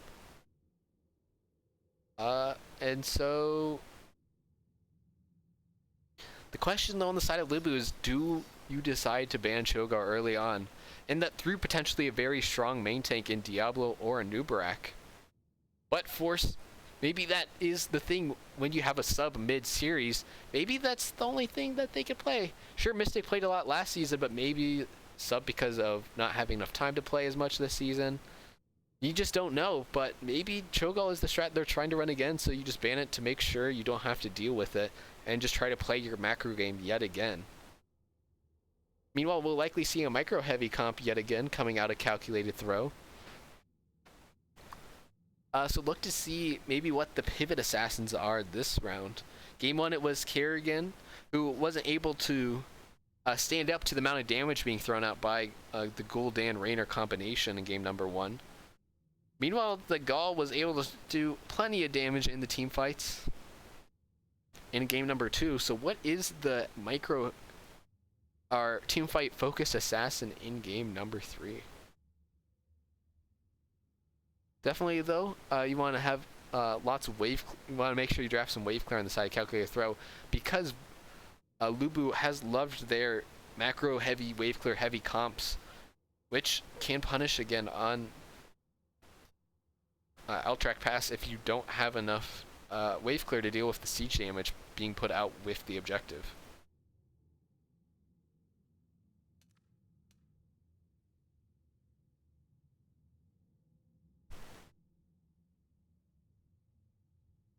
Teams are now just settling into the lobby, so it'll just be a second. But definitely I will give props to Mystic coming in fresh in game number 2. It's hard to come in as a sub, much less mid-match. And maybe didn't even get a warm-up game, but able to come in and make a huge difference in this series. While we have the time, I want to thank Wono and Ide for following during this stream so far. And just a reminder that after this match, we will be having a Div C West matchup of Pigeon Stitches versus Lurk Patrol at around 9:30, so pretty much immediately following this match. So make sure to stick around if it's not too late for you for the second half of the Div C doubleheader.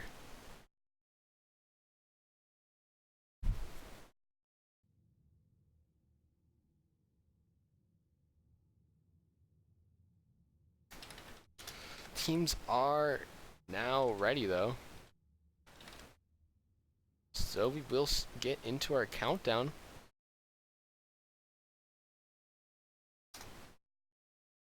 And get this match underway.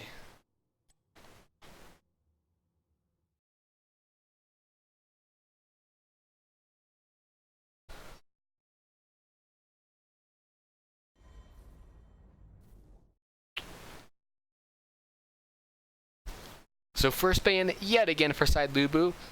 I expect to see an Anubrak, or actually you might want to leave Anubrak open in first ban Diablo in case you want to keep him as a potential Cho'Gall counter, as he is arguably the strongest Cho'Gall counter, just with the power of Cocoon to take Cho'Gall completely out of a fight and forcing for your team to burn it down. Instead, it's going to be Ana actually being banned out here early on.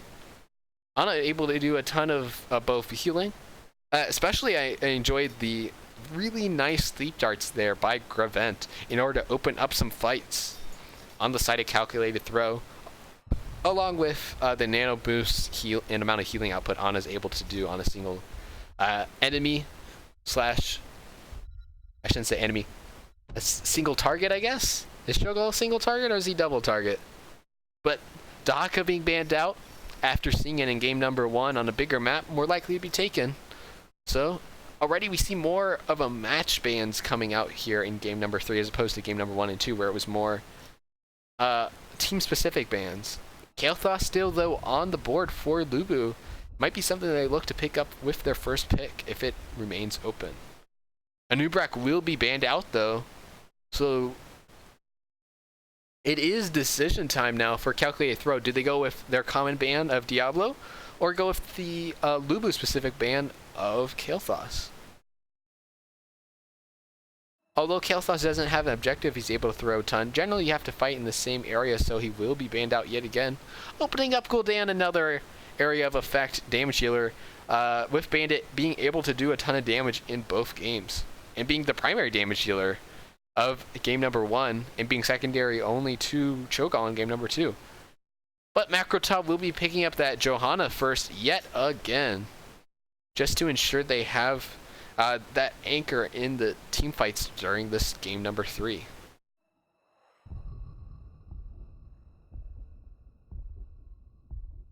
It will be white main Sylvanas being picked up here first by calculated throw. Now white main is a hero that they found a lot of success on last season. Playing her 11 times and getting a 63% win rate, well above their 46% overall win rate they had last season. So definitely someone they know how to utilize with her full kit. And then also Sylvanas, after her rework last season, being seen a big uptake in play. Meanwhile, they're going back to Lucio Gul'dan here in order to get a rotation yet again going potentially for Ultra Fast. It's not really very common to see a 4-man rotation between mid and bot, but with having Gul'dan, Johanna, Lucio, that's fast enough and have enough clear that I think they could be able to do it if they wanted this match, even on this map. Third ban will be Raynor yet again for calculated throw. So want to make sure that they don't get that consistent damage output combined with the Gul'dan.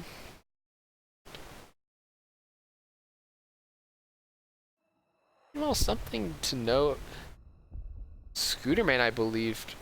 Yep, was Cho and Mystic Call, so the Cho will be the third ban here, just to be safe on the side of LuBu. You don't want any late Cho'Gall surprises yet again.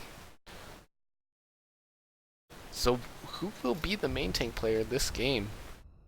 On the side of calculated throw, Kel'Thuzad coming out from Mystic. That should be interesting, especially it should be scary if he's able to get his stacks. And then Scooterman coming out on Arthas, just like in game number 1. That is an off-lane Arthas. So we'll be matched up with whoever we pick. We see the pick from LuBu. Scooterman has to be careful that he's not melted down like he was in game number 1 by the Guldana Bandit. And potentially able to get some more engages with whatever his tank buddy is, with Monoderp moving over to main tank this time. Then will be the Rexar being picked up along with the Cassia to capitalize with the Johanna blinds on the side of LuBu. So Rexar on this map doesn't necessarily have the objective power, but he still has an immense amount of just team fighting power, and as well as that, just a lane presence. It's hard to find someone to beat Rexar, especially when you have to pick your main tank now. No, they're going to go with Zeratul as the last pick and just have a solo tank Arthas. So I expect Sylvanas is now going to go into the lane with Rexar in order to get the stacks off of Misha. Meanwhile, Zeratul Kel'Thuzad is not going to make it any easier for Gul'dan and Cassia just to exist with the amount of burst damage that they have. It could also be Kel'Thuzad who ends up going into the off lane in order to get a lot of stacks off of Misha. But it's generally easier to do it with Sylvanas just because you're able to generally stick to a Misha pretty safely in order to get your stacks on your Withering Fire. But going into this match, I think I prefer the comp overall of LuBu just because I'm very hesitant of single tank comps, especially when it's Arthas, who is not generally the most bulkiest of tanks like Johanna is, as we do immediately get into this game. So for game number 3, on the side of Calculated Throw will be Scooterman on the Arthas, Domialor, or Danalor on the White Mane, Monodeep on the Zeratul, Grevent on the Sylvanas, Mystic on the Kel'Thuzad, and Monoderp on the Zeratul. Then on the side of LuBu, it will be VDZ on the Cassia, Streakwing on the Lucio, Macrota on the Johanna yet again, Bandit yet again on the Gul'dan, and Alan Hicks this time on the Rexar. Both teams now going to be charging down mid lane for a quick scuffle. But on the side of LuBu, they want to be careful not to feed some early stacks here to the Kel'Thuzad, who will have to be making sure to keep an eye on. It is the Shadow Dagger talent being taken at level 1 here by Sylvanas, so it will likely be her going into the offlane against Unfurling Shadows is the talent in order to lane against Misha and get a ton of stacks. No, actually it will be Kel'Thuzad going in the top lane. Interesting choice. Meanwhile, it will be VDZ in the bot lane on Cassia, having to be careful as realize the Monoderp's rotating down, so don't want to be caught out by the rest of the members of Calculated Throw, but already able to get a nice lane advantage here in the top and bot lanes on the side of LuBu. Meanwhile, it's a 3v3 yet again on Grevin, who has to go deep in order to try to get some quest stacks onto the Lucio. Scooterman now going after Streakwing, but already heavily slowed there by Macrota and Streakwing. Just taking a lot of damage from a Bandit in general, who's able to get a ton of stacks. A nice wall and boop. A wall ride and boop by Streakwing, but not able to get the last amount of damage onto Scooterman. But will force for him to back off pretty early on. Now Sylvanas with Grevent going to this camp immediately. This siege camp is more powerful arguably than the boss, especially with Merc Queen, but without having the healer there, with the healer having to soak up with Danalor in the mid lane, forces for them to be second, as we do see 3 members going to take this siege camp in the mid lane. But as I was saying, this siege camp is not only on a very short cooldown, but it has more health than boss and pushing power with its ability to decrease armor with the fire bats. So a very strong camp that you basically want to take on cooldown. These both teams had that early scuffle, so they weren't able to take it on cooldown necessarily, but able to take it very early on. Laza Hope wasn't taken by Johanna, instead it was Hold Your Ground, so won't be as greedy for regen globes as last time. But already a lot of damage going on to Macro Ta as Bandit's just happy to get a ton of stacks already. But Monoderp is rotating up, putting some pressure onto Bandit. Merc Queen will be picked up here by Grevent in order to make this siege camp even more powerful. As we do see only 1 stack so far on Unfurling Shadows. Meanwhile, 9 stacks on Echoing Corruption. I thought he was able to get more. And then as we look to the talents, it's only 5 stacks so far for Mystic. So far on the Rexar. Another 2-body hero in this game. Both teams now going to rotate into the mid and top lanes and look to start the objective. It will be LuBu taking an aggressive stance as they have Kel'Thuzad cut off from the rest of his team. As now Macrota looking to go in onto Scooterman, but taking a lot of damage. Will be forced back up as VDZ is being dove upon here by Danalore and Monoderp. So that will force for them to hesitate for a little second. But now, here we go. Scooterman will end up going down there after the nice engage by Streakwing to finish off the Arthas. Monoderp looking to just stall now. Along with Grevent, nope, they will not be able to get the stall as the first camp is taken here on the side of LuBu. The rest of the members, though, of Calculated Throw, happy to just sit back and try to stack up on Sylvanas and Kel'Thuzad. Already up to, I think that's 8 stacks now for Mystic, as well as getting a couple more Unfurling Shadow stacks. Going up to, oh, I guess just 2. And now able to get the successful channel by Danalore as LuBu did back up, but Scooterman might be paying the price for that as Misha going in along with Streakwing, but it will just be Misha going down. Nice healing there by Danalore to keep Scooterman up and in the fight.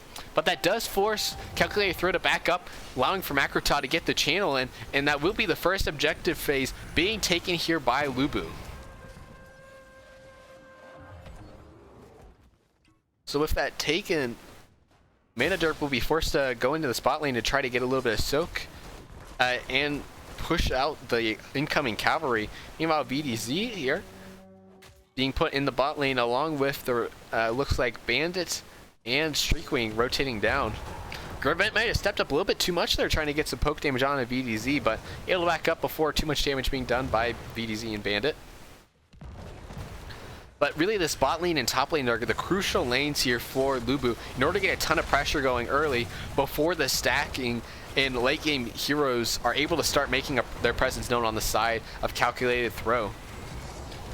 A Bandit already taking a lot of damage, waiting for the Amp It Up coming out from Streakwing as we do see Monoderp going in, trying to get the finish up onto Bandit, but VDC instead forcing the Zeratul to back up. So that will allow for them to successfully hold the spot fort after taking a little bit of damage, and Mystic able to get just enough clear to finish the cavalry before he runs out of mana.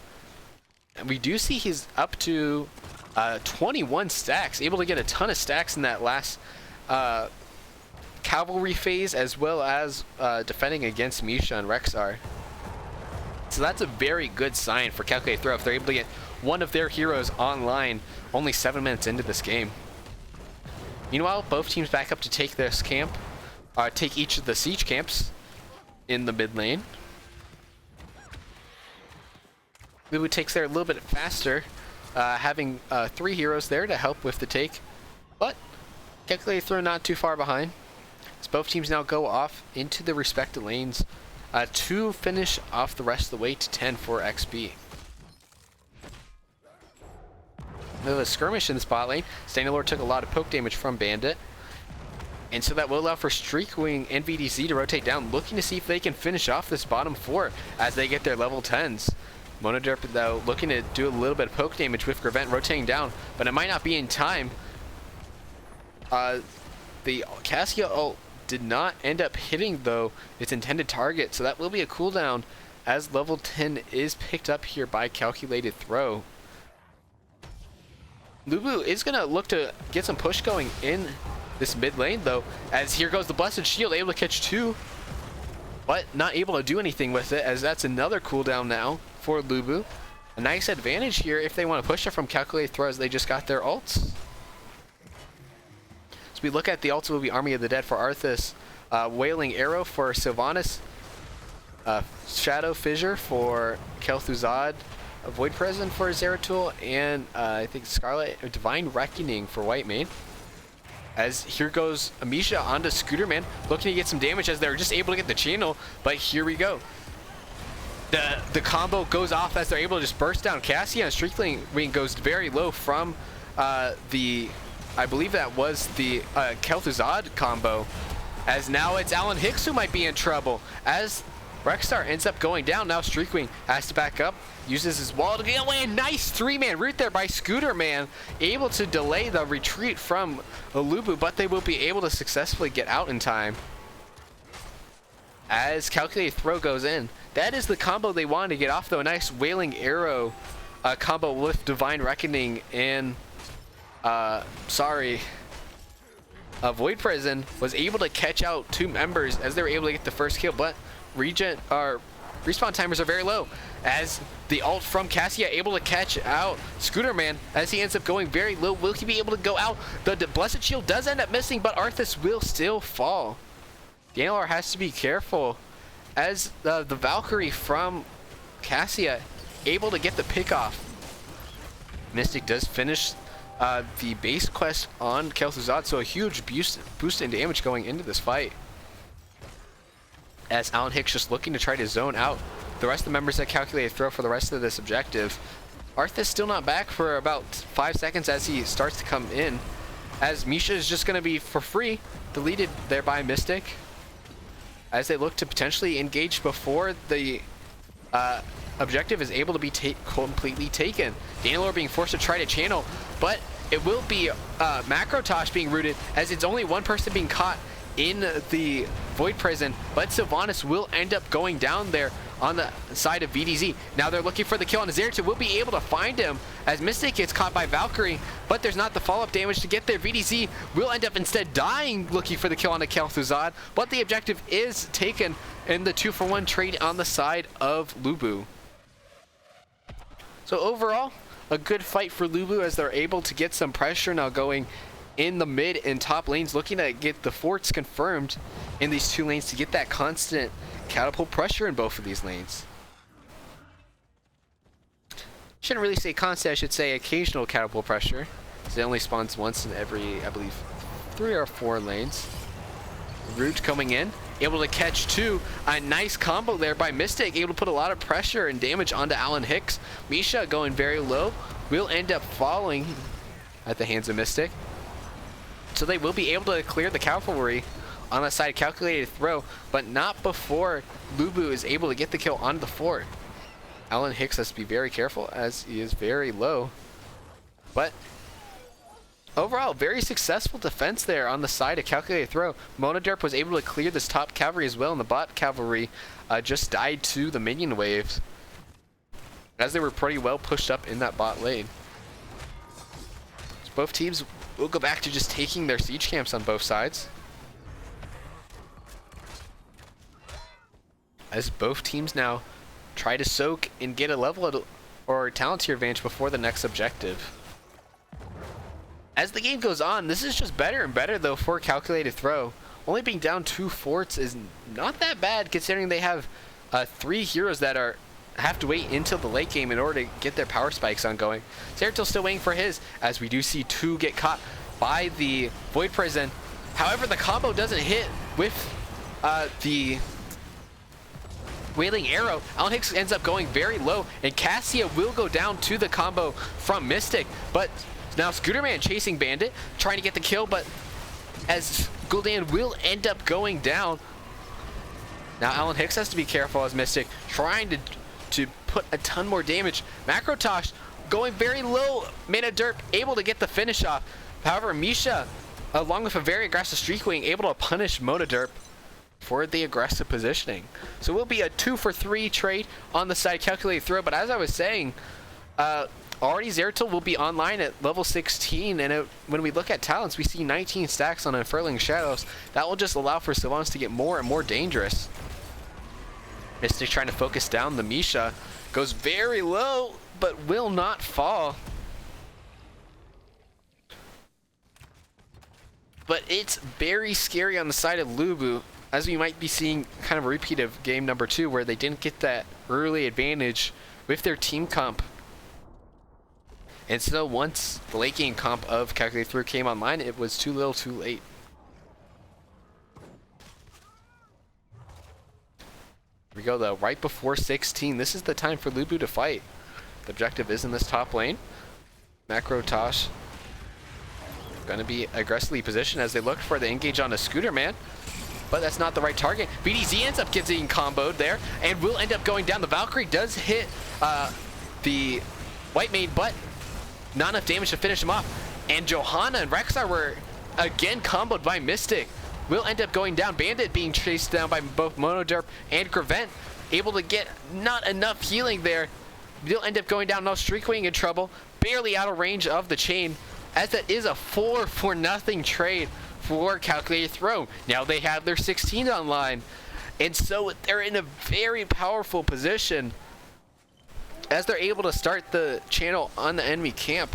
But they don't think that the respawn timers are long enough for them to maybe make a boss play, so they're instead just gonna have Mystic peel off in order to clear this top lane, while the rest of the members wait here at the objective, as the members of LuBu decide to take the siege camp as they're waiting for Gul'dan to respawn.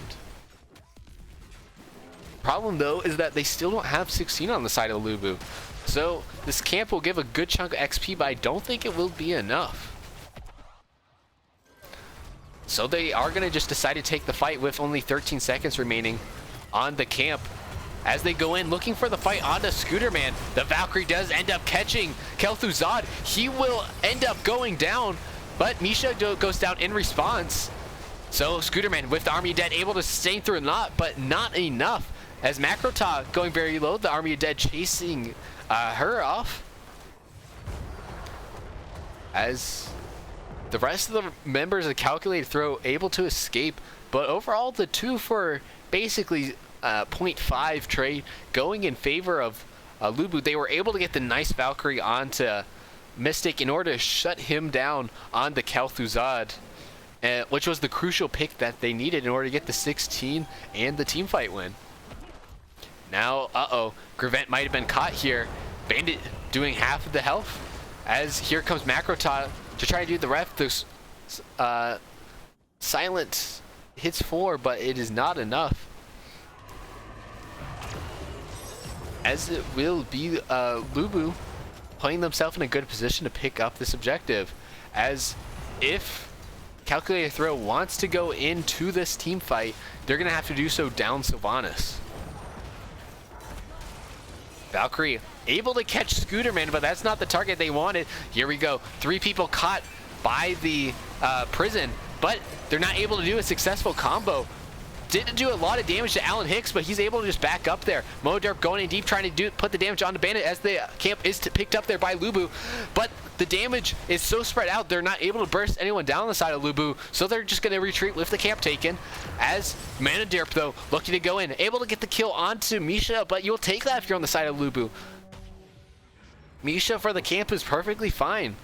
As already in the spot lane too, the catapults were able to take down this bot, keeps a huge advantage on the side of LuBu as they look to push down this top keep. Mystic might be in trouble. BDZ looking for the kill. The chain though will be able to slow them up just enough for him to get away.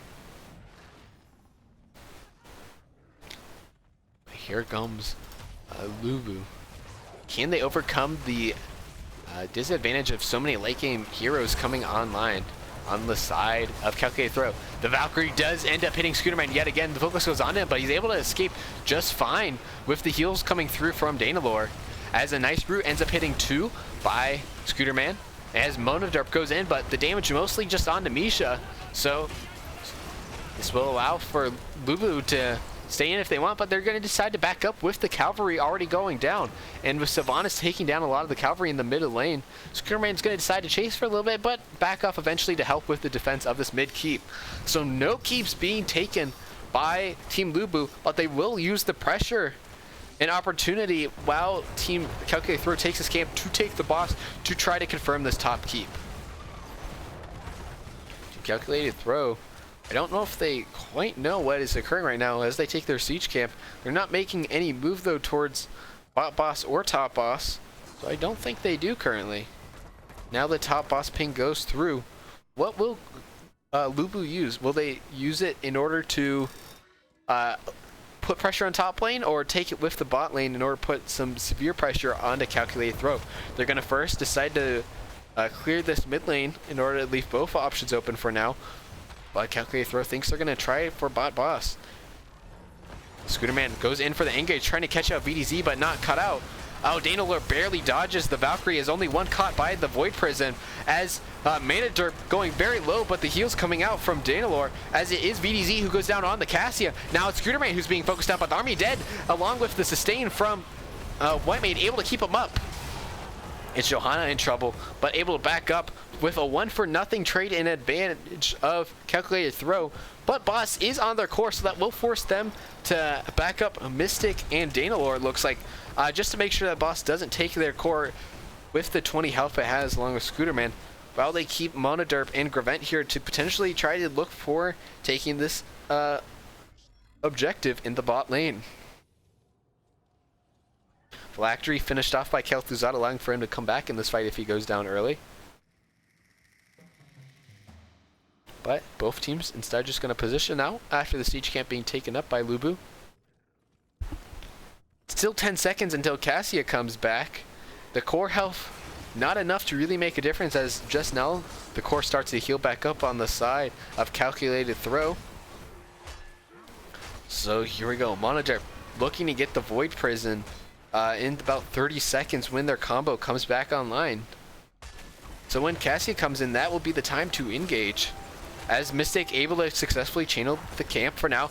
They're able to get the Valkyrie onto Scooterman, but he's able to just sustain through the damage being put out onto him for now. Instead, they turn on to Misha in order to get a slight advantage in whatever upcoming engagement may occur here in the next 15 seconds. Both teams now positioning Scooterman, again looking like the target for LuBu. Oh, the Void Present hits 2. This might be huge, as they're able to hit 2 with the Kel'Thuzad route, and hit 2 yet again with the other follow-up route, along with the Shadow Fissure. That's able to do a ton of damage as he gets the resets now with Shadow Fissure with the level 20 upgrade, as that will be 2 going down already on the side of LuBu. The level 20 thick skin coming through for Johanna, allowing for Makrota to get out, but it will be Alan Hicks going low after Misha dies. We'll be able to barely escape there, but that will be the objective being picked up by calculated throw. Now their core is going very low actually. Monoderp has to be very careful as it's already down to 4,000. The Caval's doing a ton of damage to the no armor core. They almost just lost via minions despite winning the fight. So this cavalry will be backed up all the way to calculated throw's core. Even though they barely dodge a bullet there, they won't be able to do as much damage as they wish to do with this cavalry push. LuBu positioning in the spot lane.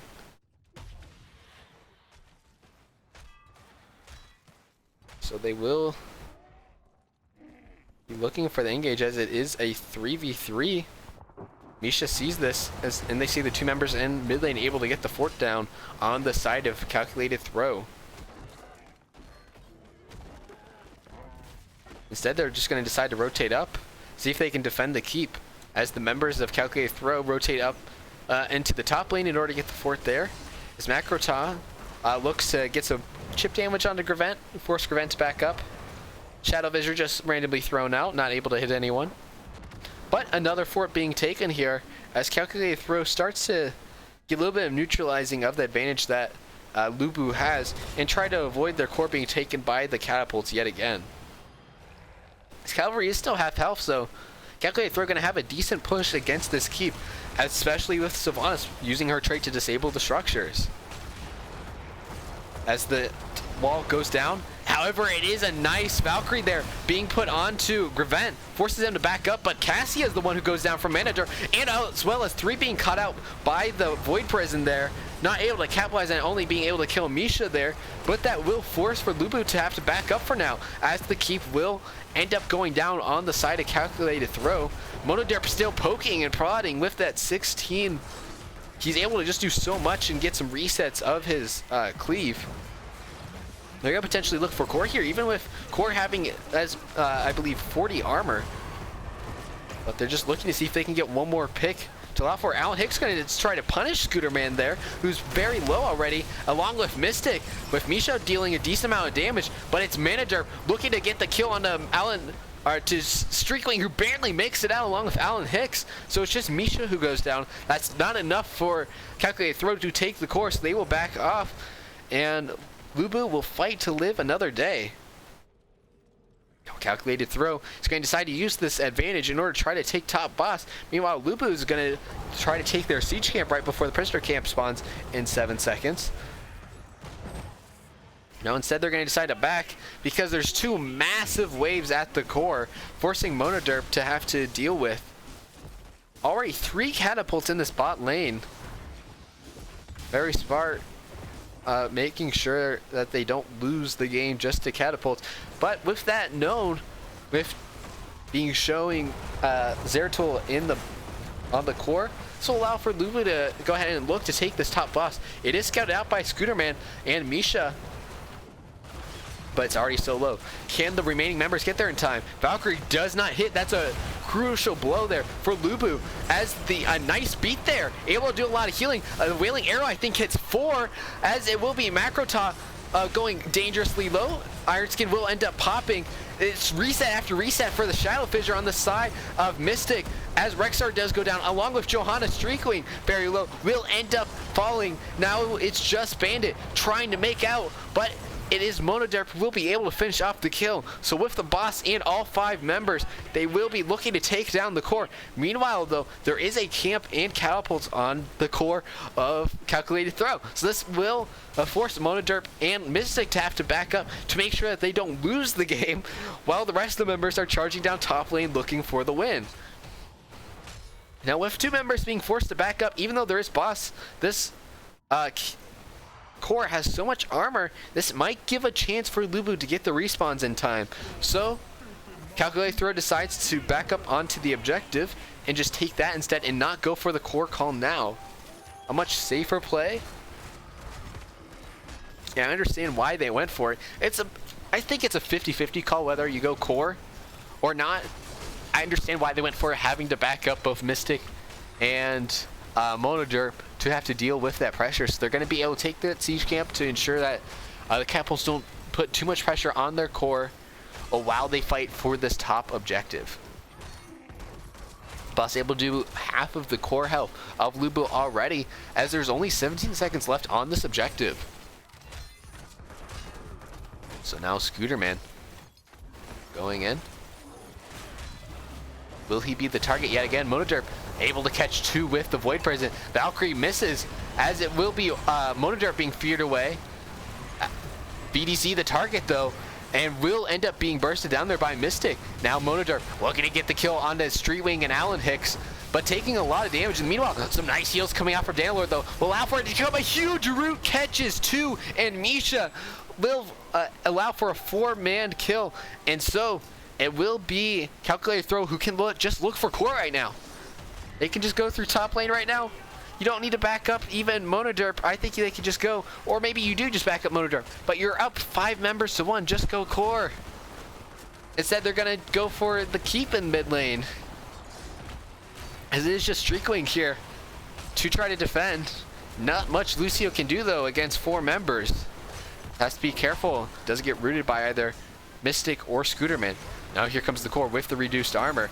It will be a nice root going in there by Dandalore, taking down the Lucio, and that will be game number 3, and the series being taken by Calculated Throw. A fantastic series as Mystic comes in with the sub, as they're able to get the victory onto the match.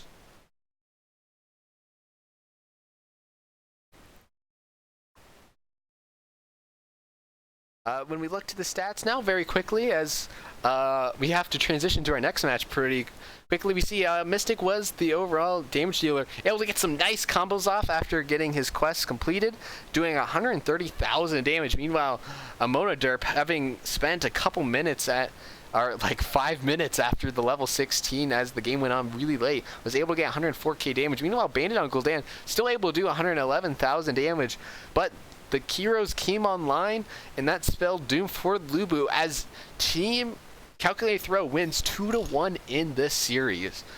So great job by them, and a great way to start their season.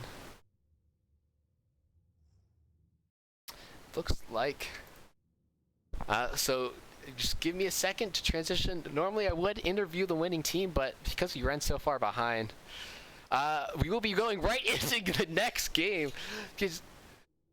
So it will be 1 second, and then we will get into our second match of the night, as it will be Pigeon Stitches versus Lurk Patrol. So make sure to stay tuned, and we'll be going in about, I'll say 2 minutes.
Okay, we are back real quick.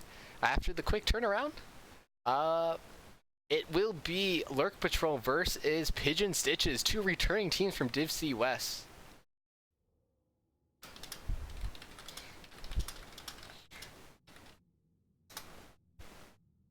So both teams that performed pretty well actually last season. So it should be interesting to see what they return to. As it will be Tomb of the Spider Queen for game number 1. Just going to be getting up a couple more things real quick, as the teams did set up the lobbies for me, thankfully. And we will be getting right into the draft. As I was saying, on Tomb of the Spider Queen, the bans for the teams were Alterac Pass and Dragonshire, and Sky Temple and Volskaya Foundry. I didn't quite catch who banned what real quick, even though they said in chat, sorry. I'm just quickly trying to reset all my nice stats and stuff. As we see, Pigeon Stitches had won 70%, meanwhile Lurk Patrol, not quite as successful as they were near the bottom of Div C West. But a lot has changed in the last couple months. So who knows where these teams will be at as we get underway.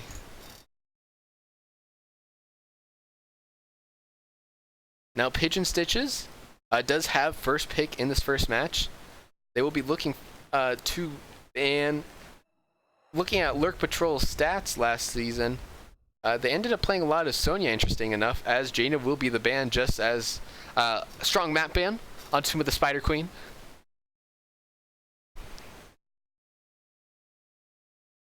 And then Anubrak, yet again being banned out. I don't think he's been allowed through even the first ban phase so far today. As a strong main tank, immediately fired back from Pigeon Stitches the Johanna ban. As we saw last game, another strong main tank, just able to park yourself in an area and it's hard for the other team to remove you from it. And also someone played quite a bit by Lurk Patrol last year, and then Ana being banned out there. That's very interesting, as it appears that Tyrande was the most played hero, but Kael'thas will be immediately picked up there by Deaf Child area. A hero that was played quite a bit by them, 6 times before he started getting banned out against Pigeon Stitches, with a strong 83% win rate. But Gul'dan Blaze is going to be fired back. Both teams, it's almost an arms race right now as both teams try to get as much wave clear as possible.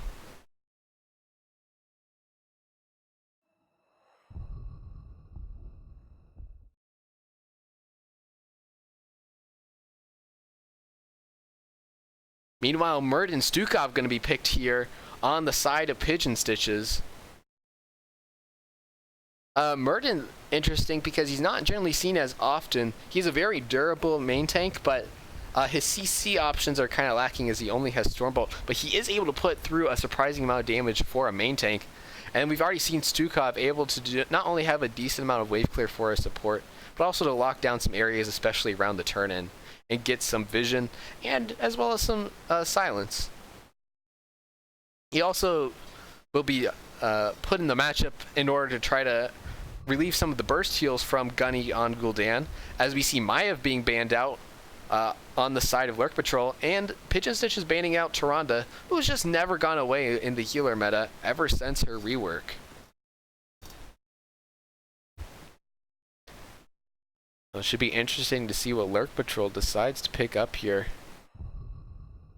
They definitely still need their support, as it will actually be a main tank Blaze being used as Blizzard intends, as Leoric will be in the offlane along with Lucio being played by Ektar.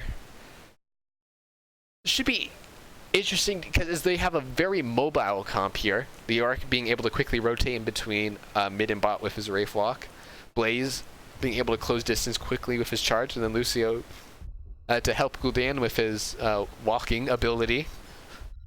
So maybe you get a little bit of backline dive here on the side of Pigeon Stitches in order to put some pressure onto Gul'dan, as it will instead just be Dahaka Raynor. Dahaka, this is one of his weaker maps because you can't really utilize your burrow as much, but he still has a ton of clear and ability. And it will be ETC being picked up here, as it will be triple tank. Defend the Gul'dan is the comp coming out here on the side of Lurk Patrol. This is a good map to do defend the Gul'dan, or defend Mr. President, in this case Gul'dan.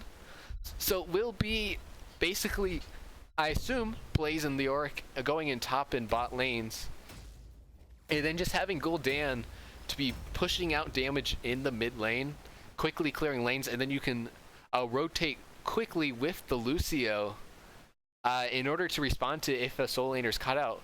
So I'm actually kind of excited to see how this comp's going to work out for Lurk Patrol here, as I love unique comps, as you kind of saw with the Cho'Gall, and interested to see how this goes, and maybe I will steal it for my own team's games. You never know. The one thing that is really good though for Lurk Patrol is with having 3 tanks, it's going to be hard for Pigeon Stitches to take gems off of them. But here we go for game number 1. On Tomb of the Spider Queen for Lurk Patrol will be Ace on ETC, High Def on the Blaze, Gunny on the Gul'dan, Ektar on Lucio, and Radic on the Leoric. Meanwhile, for Pigeon Stitches, it will be Black and Avian for the Dahaka, Killer Fry for Muradin, Deathchild area on Kael'thas, DB Smiley on, on, oh, I'm forgetting his name, Stukov, and CM Shives on the Raider.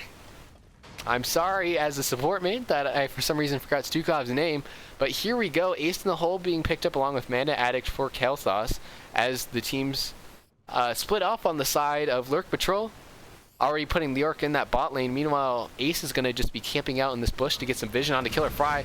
Might have been pushed out a little bit too far. Nice slide, actually denies his jump along with the boop and stun, but Killer Fry is just so beefy that it doesn't matter the amount of CC going in onto him, and Gunny doesn't necessarily have the damage yet in order to make up for the amount of lacking damage on the side of Lurk Patrol. So it's really going to be important for Gunny to be picking up his stacks here as we see a rotation in between mid and top by both teams as is standard. But actually it might be DB Smiley caught out here by Ace as Ektar and Gunny able to put enough damage to get secure the first kill of the game. But it will be important for Gunny to get his Echo Corruption stacks very quickly in order to make up for the lost damage from having the additional tank, well, Bruiser, on the side of Lurk Patrol. It will be important to see what type of build they go. Black and Avian kind of struggling a little bit early against Radic with his being able to hit those Drain Hopes. It's huge for Leoric in whatever matchup he is in. As Ace being forced to slide out, as the rest of his teammates are just taking a really early Bruiser camp to put a ton of pressure in this mid lane. It did cost Gunny's life as he's forced to mana tap quite often just to finish off that Bruiser camp, but that will give them some early pressure. Meanwhile, Pigeon Stitch is just rotating in between mid and top lane in order to try to negate some of the XP lead that Lurk Patrol was able to get with that early camp and kill. However, Lurk Patrol just going to try to push down this mid lane and get an early wall. But as Dahaka does fall in this bot lane from Radic, that's a huge pick early on in this game. It will force for Raynor to rotate into the bot lane to cover some of the lost XP as already a level lead for Lurk Patrol very early on. Now here comes the rotation in as they try to get the charge on the Killer Fry. He was booped out but able to leap away successfully. Oh, Ace might have caught out DB Smiley again, but he's able to successfully get away. But still, so far this comp working out for Lurk Patrol, and that's before Echoed Corruption stacks really become a problem for Pigeon Stitches. On the gems right now, it's 36 to 26 in favor of Lurk Patrols, none turned in on either side. As already the rotation coming in, a lot of damage being put onto Killer Fry. Yet again, Ace might have pushed up a little bit too aggressively as the bomb is spread to two different members of Lurk Patrol, forcing for them to back up as Ace gets healed back up.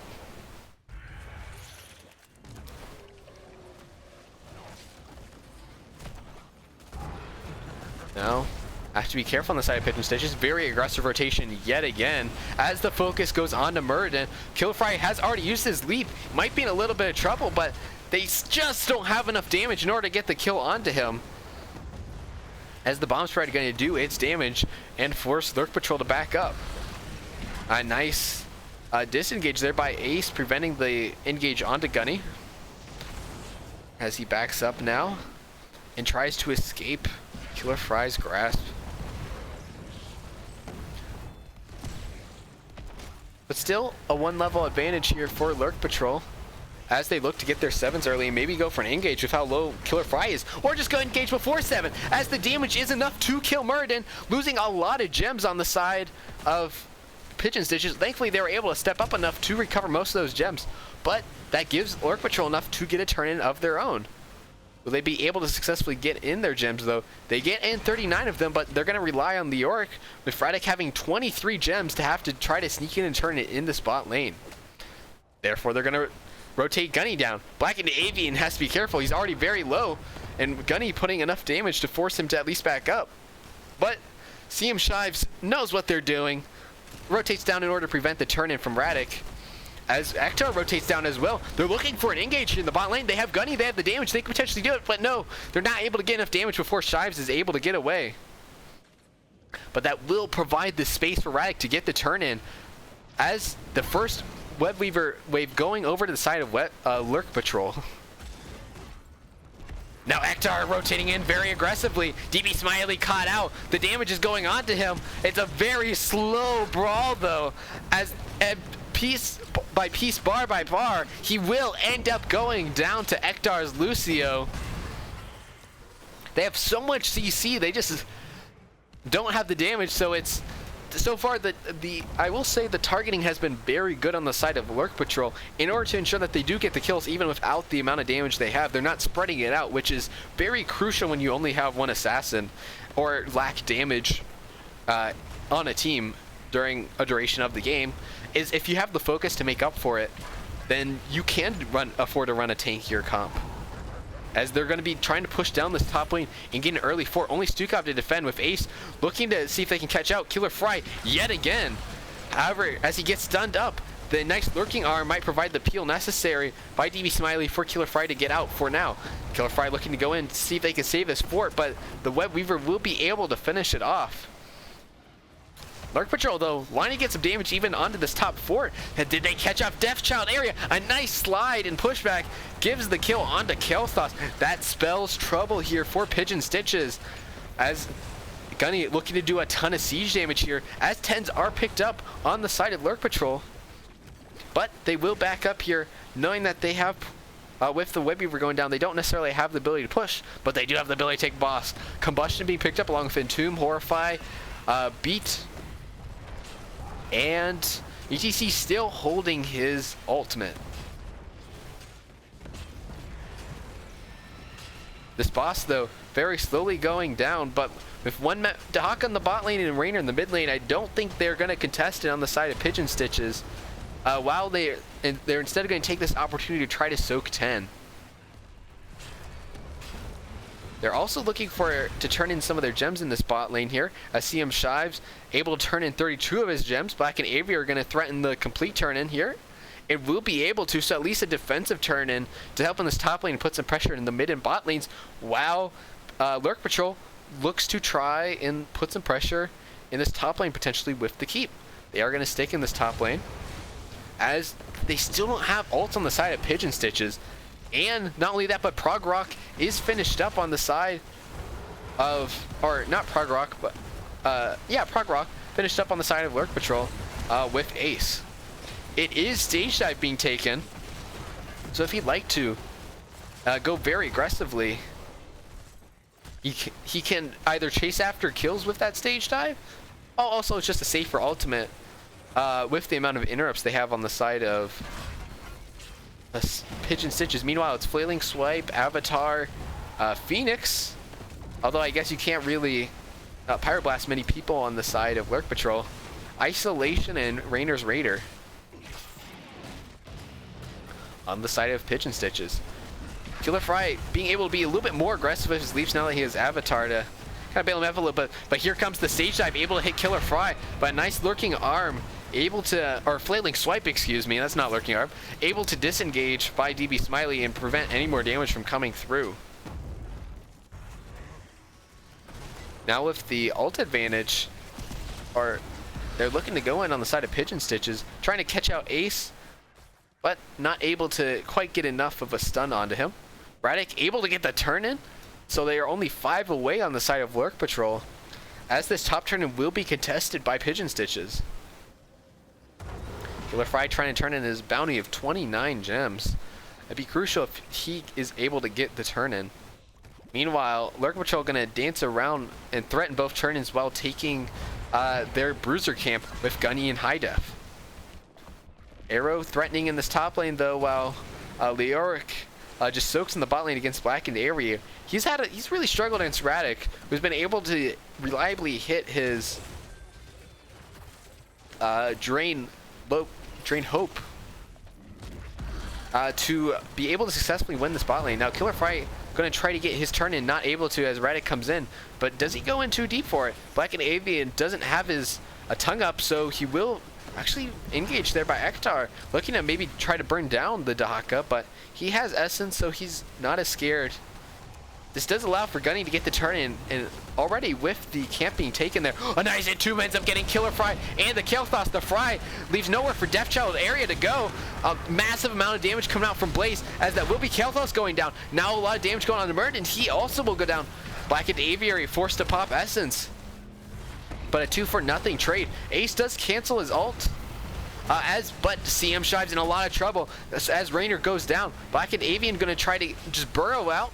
Ektar doesn't have the CC to prevent that, but that will be the spot fort being picked up here with Leoric, with Radek threatening the spot fort, as well as Lurk Patrol looks for this mid fort. Ace now just positioning as the team rotates up to try to get some pressure and to finish off this top keep that they'd already pretty softened up. They have a 3-level lead though on the side of Lurk Patrol, so they can kind of do whatever they want here, as they still have 13 advantage and are about to pick up 16 advantage as well. Ace doesn't have the ultimate yet, but a ton of damage just going out on the Killer Fry and Blackened Avian, forcing for them to back up.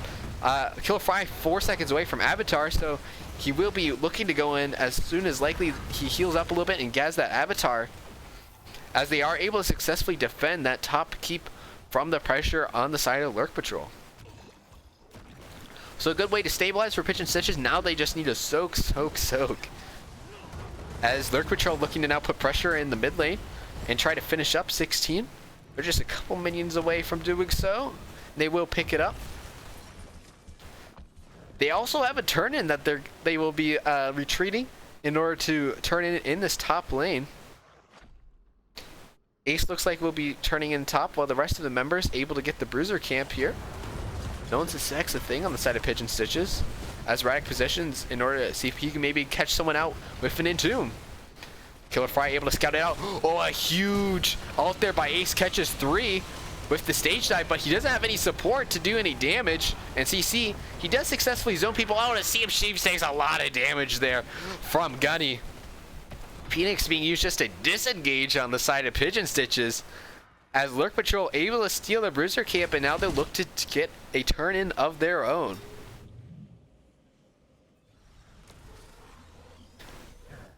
Radek able to get the last gems in, so that will be the Web Weaver phase coming in yet again. Third straight for, oh, excuse me, not third straight, as Pigeon Stitches did have that one, I believe second straight though for Lurk Patrol.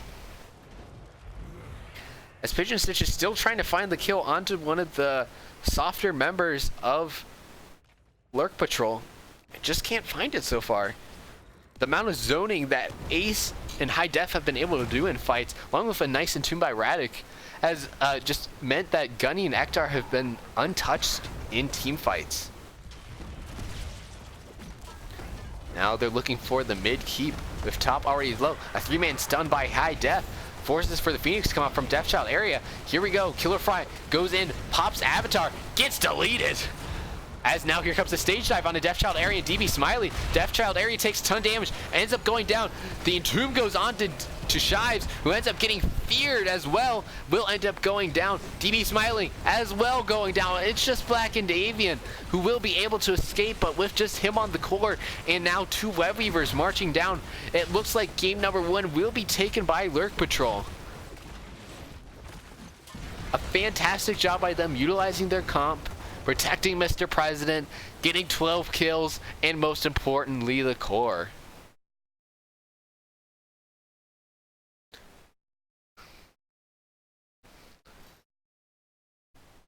I think what really impressed me though is they were able to dominate the game from start until end.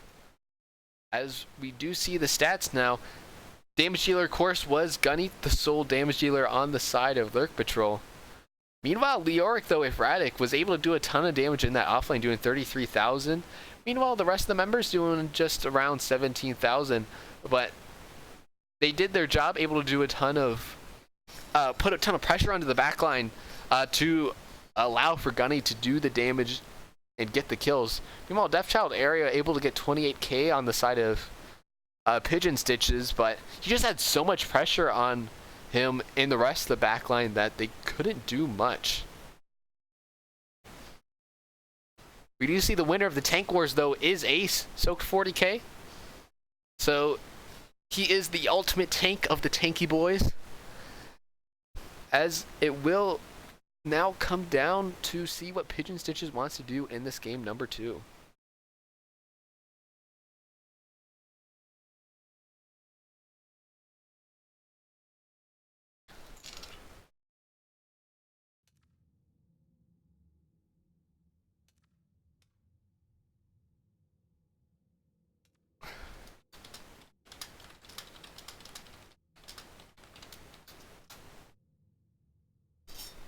I believe, though, Pigeon Stitches did have the first pick in that last one, so maybe look to take away a map pick and go to a more comfortable map that you maybe have a pocket track or two on. But they instead decided to go and take that first pick again and go to Infernal Shrines.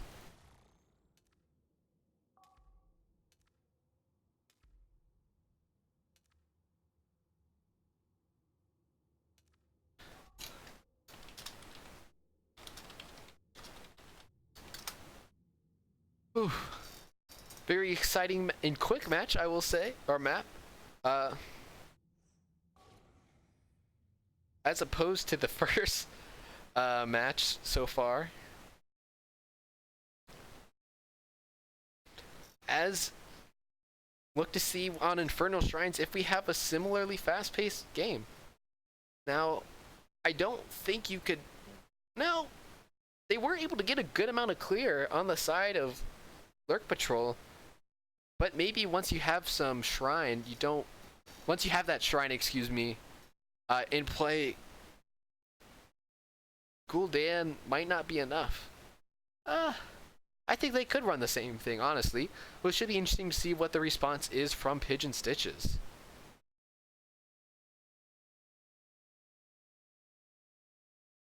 Also take this time as we are in between games to thank the recent followers, E-Day a while ago, or excuse me, Kavlor a while ago, as I'm catching up from the chaos in between matches. Ronan, Macrota, Mystic Gaming, and Scooterman, thank you so much for the follows. As we get close to that 50 follower mark, thank you guys so much. But it will definitely be an exciting game 2 if game 1 is any indication.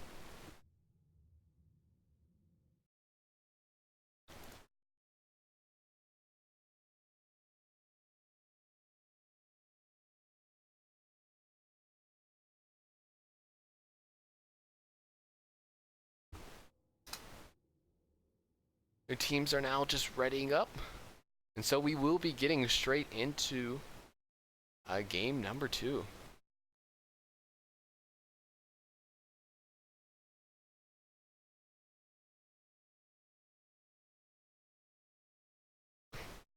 I think though, if you're on the side of Pigeon Stitches, you gotta come out potentially with 3 tank bans, just ensuring that they don't get through. Protect your President up. Because even if you ban the Gul'dan, you risk them doing the same comp just with different heroes. So maybe you go with banning out like Blaze, who is a more damage dealing hero, or ETC, or just banning out both of those to ensure that they can't run the same comp on you again. Or if they do, they have tanks and bruisers that deal maybe less damage and are squishier. Instead, it will be Kael'thas who gets banned out first. It is Infernal Shrines. I'm surprised, though, that it was banned on the side of Pigeon Stitches, as they were the ones to play Kael'thas last match. And then Nubrak banned out. Apparently, there isn't a Nubrak player on the side of Pigeon Stitches, so very wise to ban him out first. I have a feeling that Nubrak might not get picked all season. Who knows? If this is any indication. But he's pretty much always been meta. Or, I shouldn't say always, he's been meta for a long time now. And so it'll take a large balance patch to change that. Ana again being banned on the side of Pigeon Stitches. So not deciding to ban out any tanks or even the Gul'dan. So the same comp is open. Although you might see some tank striders too on the side of Pigeon Stitches, like Tychus, if they do decide to go with the same comp again. Johanna is banned out though, so they won't have that fighting presence yet again. As even though they were the ones to play the main tanks, so far it's been Lurk Patrol to be banning out the main tanks on the side of Pigeon Stitches. As Junkrat's going to be the first hero picked up.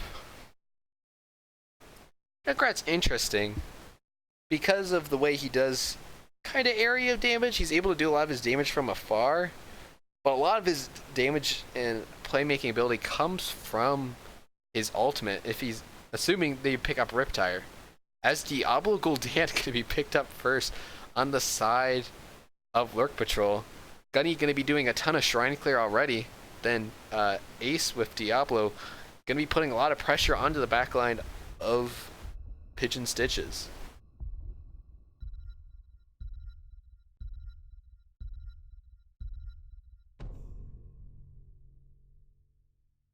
Meanwhile, Maiev ETC going to ensure that with the Maiev at least, Gunny's going to have some pressure put on him this time. He's going to at least have, or at least Shives is going to be trying to put pressure onto him with the tethers in order to get him away from whatever tanks protect him this time, if they do decide to go the triple tank route yet again. Stukov is banned out there, as he was the healer played by Pigeon Stitches last time, I believe. And then Tyrande being banned yet again by Pigeon Stitches. Oh, now I'm doubting myself. No, it was played by DB Smiley. So, still off lane and healer needed for Pigeon Stitches. Meanwhile, now is the time to see what Lurk Patrol is doing, comp-wise. You can't swap to a tank shredding comp if they decide to go triple tank yet again. But instead, they're going to pick up the Sylvanas Leoric. I really love the Leoric pickup because Radic was able to do so much pressure and bullying in that solo lane against Blackened Avian. Blackened Avian's probably going to be wishing his team banned out maybe Leoric in that third ban. But it's hard as the solo lane player to get your team to do anything in draft. Meanwhile, Sylvanas being picked up to help with Gul'dan getting the Shrine clear and Sylvanas helping with the Shrine pressure. Then Rexar going to Misha in order to tank the drain from Leoric this time to make sure he doesn't die in the off lane, and also to put a lot more pressure onto Radic. And Rhaegar going to be the one to put to add some Shrine clear on the side of Pigeon Stitches. This last pick, likely a healer. I would like to see the Lucio again, as I believe is doing a lot, but instead it's going to be Deckard from Ektar. It should be interesting to see how he sets up in these fights for the Shrine, and how much he's able to do CC-wise in fights.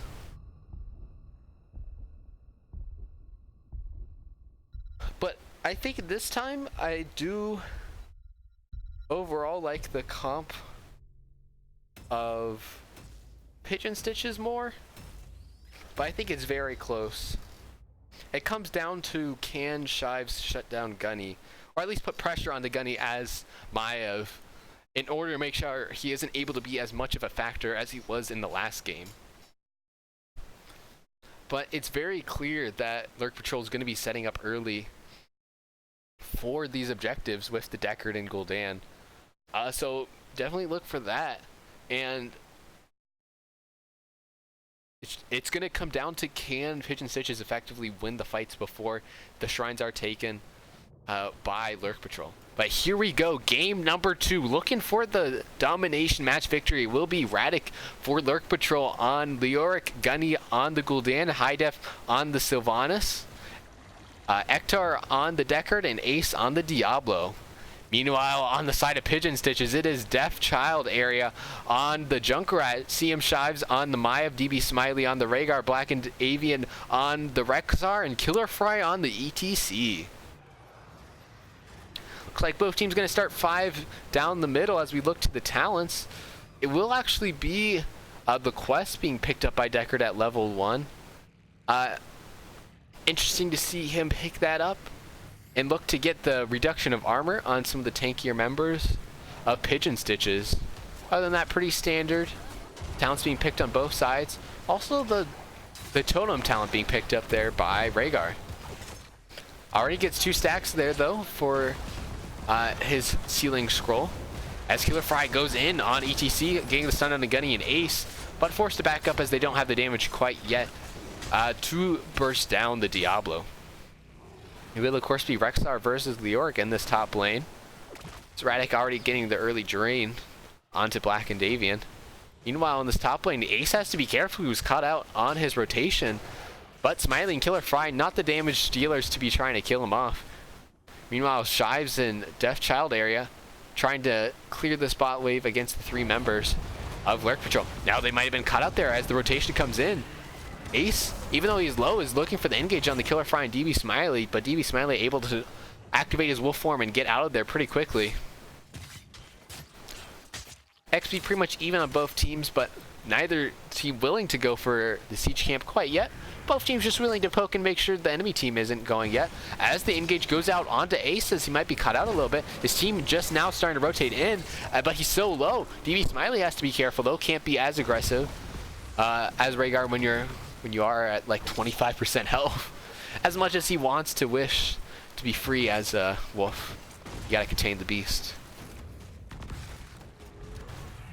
But so far trades going out as it will be Pigeon Stitches starting their Impaler camp first. A quick clear coming through with the Anishes being used by Maiev.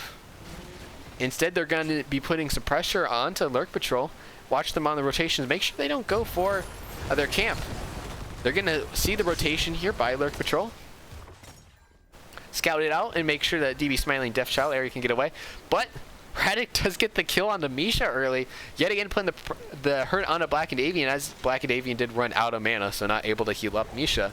But this will allow for Lurk Patrol to take their own Impaler camp, as Pigeon Stitches takes the bottom siege camp.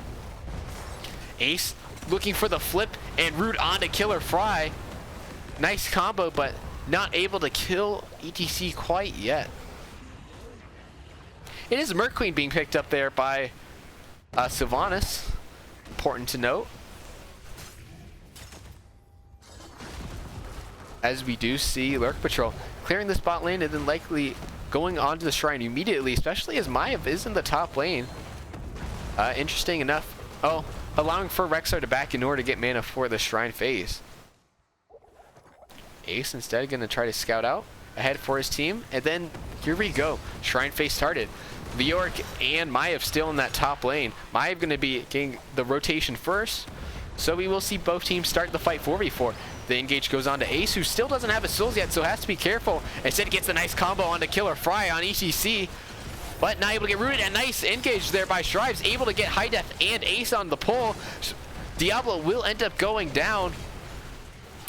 Well, on Ace, and High Def is so low that this will force Lurk Patrol to back up.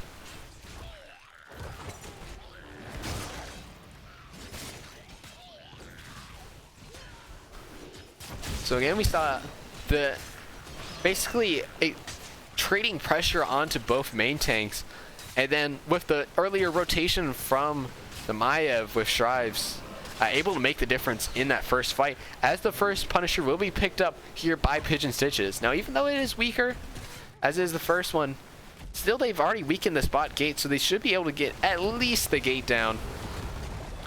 And they will instead look to soak the other 2 lanes and not worry about putting too much pressure onto the spot forward.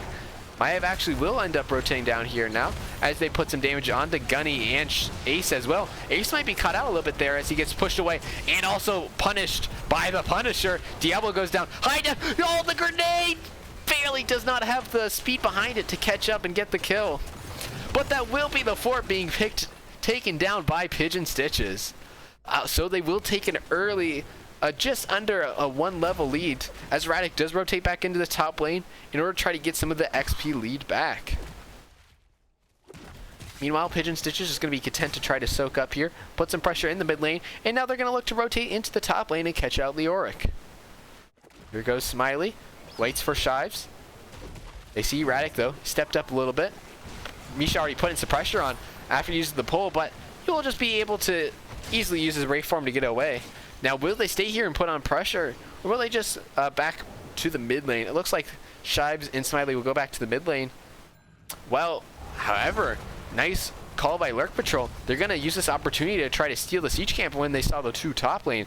However, Shives and Smiley are already back here, and because they sniffed it out, Shives actually goes in as the siege camp is picked up, but not yet captured. Ektar is a little bit behind, though, on the retreat. As he is an old man, he is not the fastest move speed. I joke he has the same move speed as everyone else, but still, he's able to successfully get away with his potions.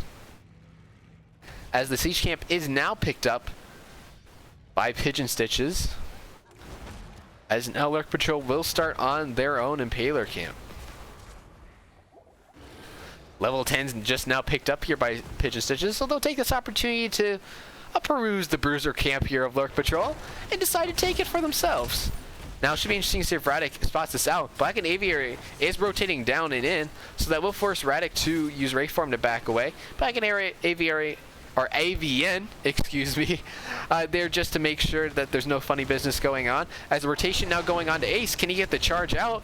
It looks like he might be cut out here, as the nice pull goes onto him from Shives, and they are hungry for the kill. They get the tire, but they're not able to get the damage onto Ace. And this will allow for Lurk Patrol to just clear this top camp with Radic, as Pigeon Stitches has to deal with this bot camp, siege camp that was picked up by Lurk Patrol, as the level 10s are now also picked up by Lurk Patrol. So we have Wheeling Arrow being picked up by Sylvanas, Stay a While and Listen by Deckard, Horrify from Gul'dan, Entomb from Leoric, Apoc from Diablo, and then on the side of Pigeon Stitches, because I forgot, it will be not Unleash the Force, Bestial Wrath on the side for Rexar, Ancestral for Rhaegar, Mosh Pit for ETC, Tyre, as we already saw from Junkrat, and I forget the name, Warden's Cage for Maiev. Sorry about that. Don't have the best memory for the alt names, or heroes sometimes. But both teams positioning after this Shaman camp being picked up here by Pigeon Stitches. But they're able to just clear this camp pretty quickly. Killer Fry looking to see if he can spot anyone out, but Ace with the Fire Stomp sees him in the bush. So that will allow for Pigeon Stitches to just get the early start onto the camp.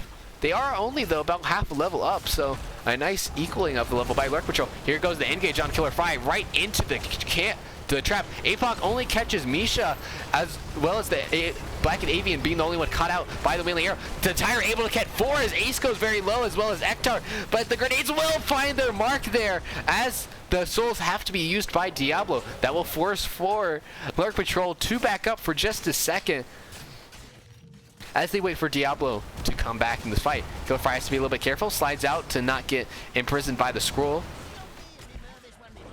and put some pressure onto Gunny. But now already 19 minions being taken here by Pigeon Stitches. They do still have Mosh Pit in Warden's Cage on the side of Pigeon Stitches. And speaking of Mosh Pit, gets interrupted there by Ace. Does only get put on a 10-second cooldown, but still major ultimate being potentially not used this fight. But the fight goes on long enough. Killer Fry goes very low, will go down before he gets to use his ultimate. Now DB Smiley in a lot of trouble. Gets caught out, gets flipped by Ace. Will they have the damage to end up killing him? He gets the heal, as he will get entombed, and that will spell his doom. A 2-for-0 trade on the side of Lurk Patrol will allow for them to start on the shrine. However, they have to be careful, as Deaf Child area will look to steal some of these minions away and potentially steal the entire shrine away with his grenades. However, already back up to 32 on the side of Lurk Patrol. It will look like a quick take on their side. Rhaegar just now getting up, so a little bit of an advantage here on the side of Lurk Patrol, as they will look to push it with only Leoric rotating into the mid and bot lanes in order to catch some of that soak there. Punisher uses Leap along with the Horrify, catches ETC. The combo ends up killing Killer Fry. Fantastic comboing of the ults, Horrify plus Stay a While, plus the Punisher contributing a little bit as well, in order to get the kill and pretty much guarantee that they will get at least this fort and put some pressure onto that top keep gate of Pigeon Stitches. Arcane Punisher has 55% health. Tire might have to be used just to help clear the Punisher, as Shives ends up eating the Punisher leap. Will not get CC'd any further though, as they will be able to finish off this Arcane Punisher, but not before the top keep wall mostly taken down. It looks like that tower will barely be allowed to stand on the side of Lurk Patrol.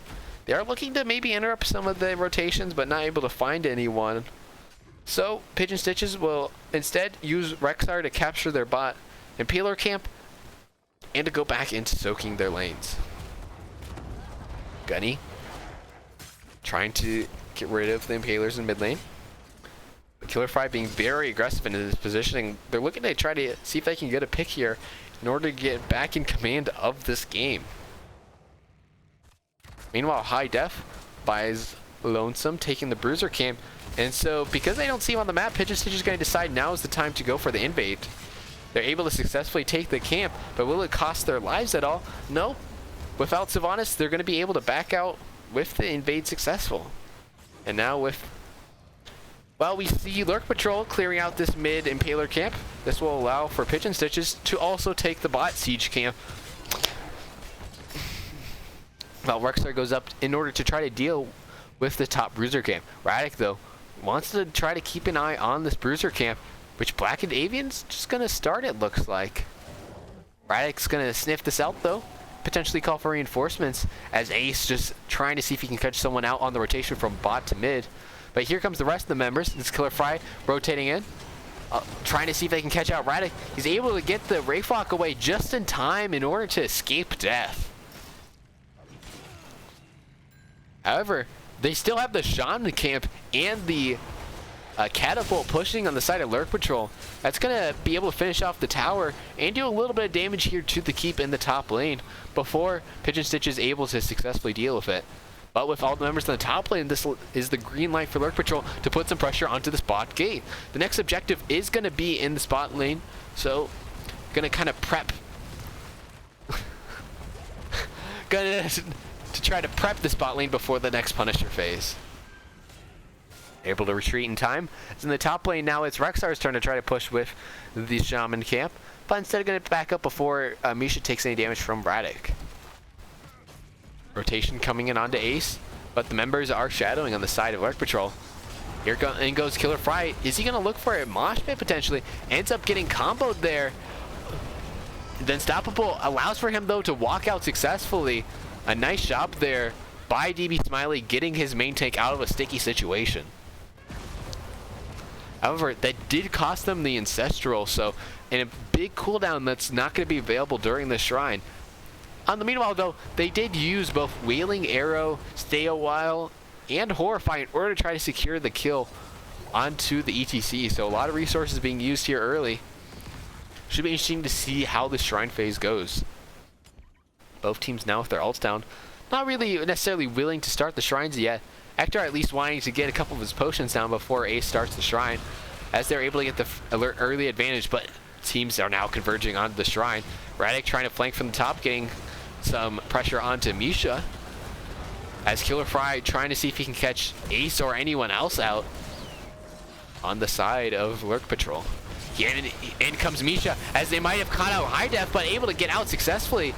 A huge APOC able to hit 4 members, as Killer Fry gets flipped out of the Entomb. Lucky for him that the lack of coordination there from Ace, kind of a rare lack of coordination between the two members, it allows Killer Fry to live, and now he still has that mosh pit. He's looking for it, but he's going too low. Is he going to die before the mosh pit? Yet again, ETC will go down. Now it's Smiley who's in trouble. Will end up going down. Misha going to be focused down next. Will end up going down. No, they're able to keep Misha alive. I spoke too soon. Misha will end up being the next casualty, as now Lurk Patrol will take this time to finish off the Frozen Punisher and look to take this bottom fort.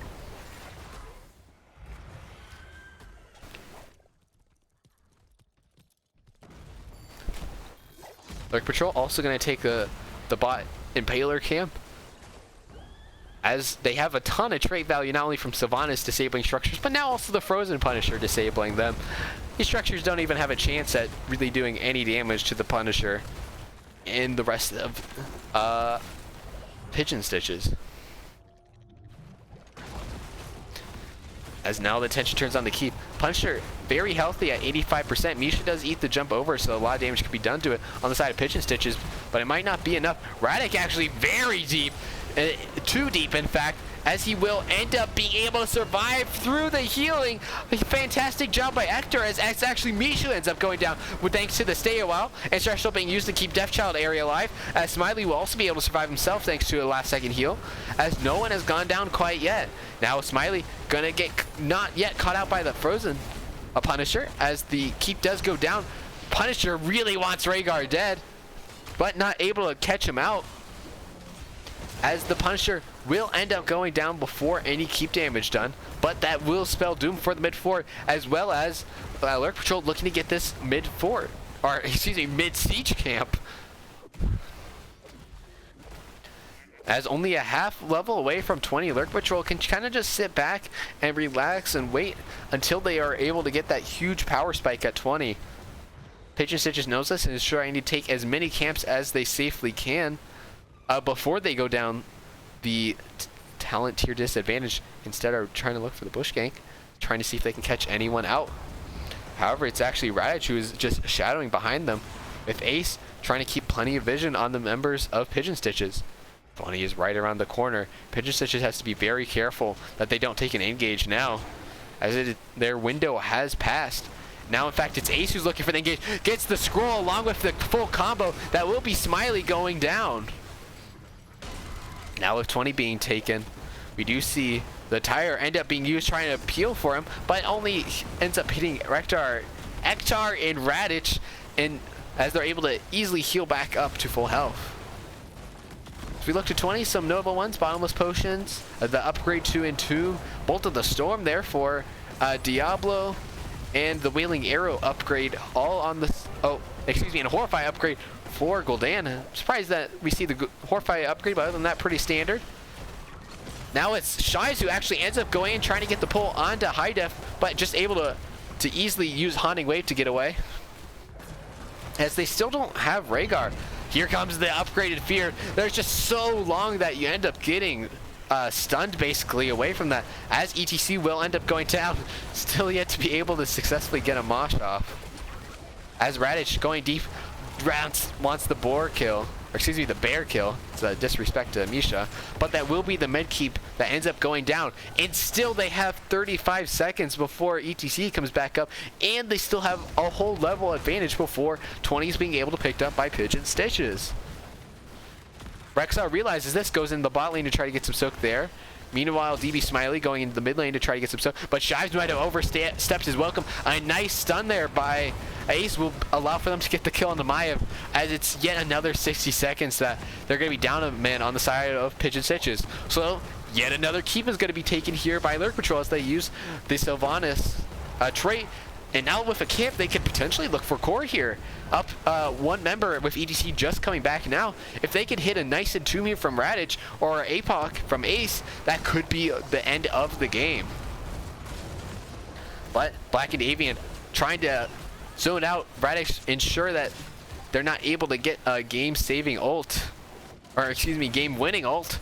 And so that will allow for Lurk Patrol to just back up to the shrines and start the shrines before Pigeon Stitches is able to get 20 and get Maya back. Now as we look to the level 20s, we do see it is Shadow Orb Huntress actually being picked up by Maiev.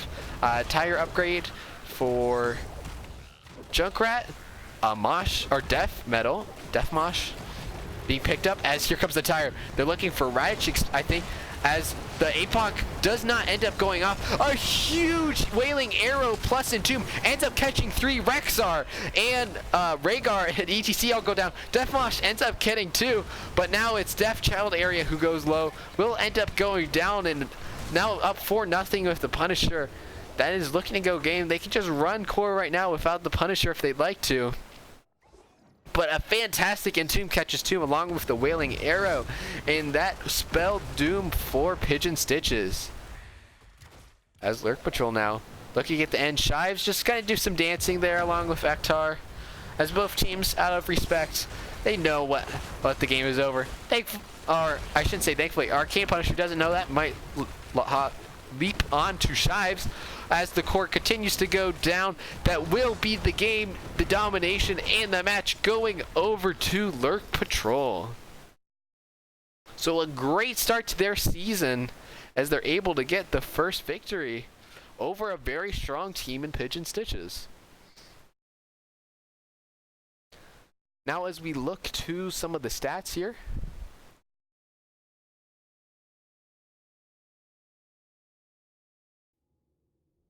as soon as they come up, you do see that Gul'dan with Gunny again being the main damage dealer to be able to do 90k, almost 30k more than the top damage dealer on the side of Pigeon Stitches of Junkrat. Meanwhile, we see Maiev wasn't really able to get the resets necessary in team fights and pressure onto Gunny later on in the game in order to pressure him out of fights. And so he was able to just sit back behind Ace, who had some really nice Diablo combos, and Radic, who had some nice late game Entombs, who were basically, again, making sure that they could protect Gunny as he was able to put a ton of damage both onto the Shrine and the members of Pigeon Stitches. So we're going to see if we can maybe get one of the members of Lurk Patrol and see some of their insights maybe into this last game. It's going to be just a second though. Until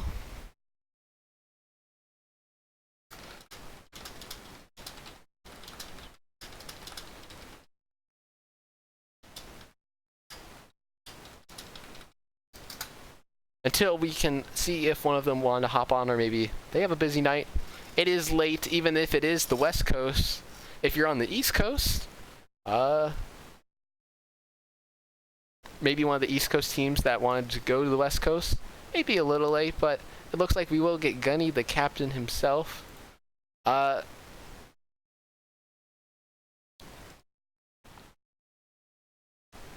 come and talk about their match victory. Hey Gunny, how are you doing after your victory tonight? Good, feels good. It was a good game. Congrats on the victory. Very good start to this season's NGS campaign. First thing, of course, to talk about is your draft in game number 1. You decide to go with an unconventional 3-tank. Well, I say 3-tank is kind of like 2 bruiser, 1 main tank, a support assassin on a Dragonshire, or not Dragonshire, excuse me, Tomb of the Spider Queen. Maybe do you want to talk why you went with the 3-tank lineup? So it's unconventional, but it's actually one of our comfort draft styles, is to build a lot of good front line and then have a heavy hitting mage to be backed up. So that's how we wanted to open the season with, which is just one of our favorite comps. So that's kind of what it was. We have a pretty deep bruiser line, so it allows us to take a lot of bruisers and just bully the enemy back and control the complete tempo of the fight. So that was kind of the idea behind that draft. Yeah, it definitely was successful. What were your team comms like, kind of maybe in between the rotations? Because I feel like that was how you got a really nice advantage early on, is getting a couple picks in the rotations in between top and mid lanes. Well, Ace plays a phenomenally patient ETC, so he was really able to pick out some of the misplaced rotations of Stukov, and that really generated us some good early advantage, which was kind of our goal. We've played a lot of Tombs, so we know how to do a strong format on that map, so we are really able to punish teams that, if they just have a little bit off rotation, we're really able to get on them for it. Definitely. And then one mainstay that we saw in both of your games was you on the Gul'dan. Why Gul'dan of all of the heavy-hitting kind of mage heroes? Well, they didn't let me play my Kel'Thas, so we went with the next best thing. That's definitely, I mean, it worked out, so Yeah. Maybe now you might unfortunately be seeing both in the banned line. Hopefully not. Hey, if they want to ban out double mage and let us get Ana or another high priority hero, we're all right with that. We have plenty of other options available to us. Definitely. Now, one call I want to talk about again on the first one was that you got a really early boss. Why did you guys go for boss that early on in the first match? Well, we were up 10. We figured that we could nullify their turn in by getting boss and pressuring in that lane and then get free clears with Leoric's. Leoric's build allowed him to pretty much solo dual clear for us in bottom and mid. So if we put in pressure top, it basically would nullify their first spider web, which denies them the towers, which then gives us a pretty substantial XP lead. So the idea was deny boss because we were up 10, and then we can just stop their web weaver phase, get another turn in after that, and snowball from there. Definitely. And my last question about the first map is you guys were really aggressive around the bruiser camp. Do you see that as something that teams should maybe value more on Tomb of the Spider Queen? So that bruiser camp that we took, so that the call was to take the bruiser camp, and we ended up spending 3 ults to take it. I'm not 100% sure if that was the right call. It might have been better to be more conservative with our ults, just get the turn in and then pressure top. Because we were going to get top 4 or top keep, sorry, from the turn in no matter what we did. So I think it would have been better for us just to get the turn in, take top, and then look for an end possibility with our ults. But because we pressured that bruiser camp, it kind of denied the possibility. So I don't know if that was the right play or not.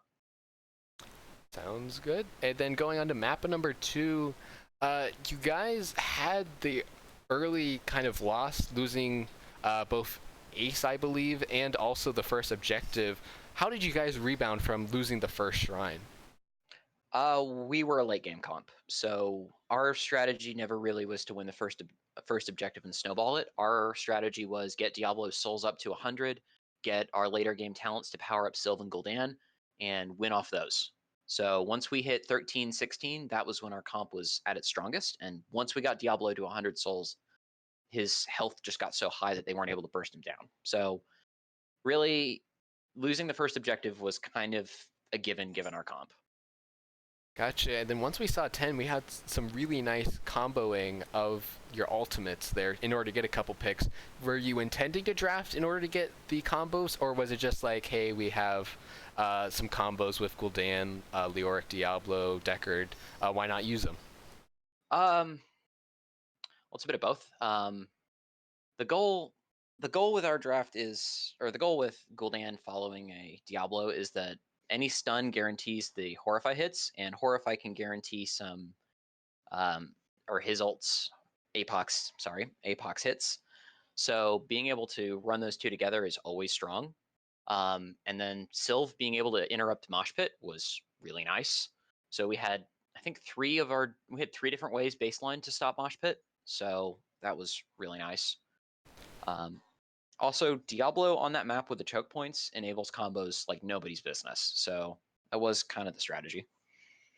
Yeah, and then my last question about the second map is you guys were really dominant when it came to getting those rotation kills yet again. Was it based off of a lot, as you were talking about with Diablo, or was it kind of just like trying to get vision? I saw you guys using Leoric a lot just to get vision on them. Was it more just get visions and try to force them into choke points? It's Diablo. On Infernal Shrines, Diablo has so many wall targets that it's really easy to get some picks off of him. So when you have a high damage dealer like Gul'dan and like Sylvanas, you're really able to capitalize even on the slightest positional mistake. So we prioritize Diablo on that map because of those walls, specifically to create those openings. Great. And then my last question tonight is any shoutouts you want to give after your victory? I want to give a shout out to the 3 members of the team that we did not play tonight. Nathan, Harnock, you two both were in chat just cheering us on, and I really appreciate it. And Bickle was giving us his support even though he was not able to watch the match. So I just want to give the shout outs to the members that couldn't join us tonight. Sounds great. Well, congratulations. Great job getting that opening victory, and good luck in your future matches this season. Thank you very much. Well, that will do it, guys. A great second day of the NGS season. And in NGS Division C, thank you so much for tuning in for the double header today. And definitely make sure to follow in order to watch any future casts I do. I generally like to follow Div C just because it's one I've played in before, kind of know the people a little bit more. But I just I try to take whatever I can get in, especially during the summer months where school is not as much of an issue right now. So follow, and I will see you guys in the Nexus. Thank you so much for tuning in.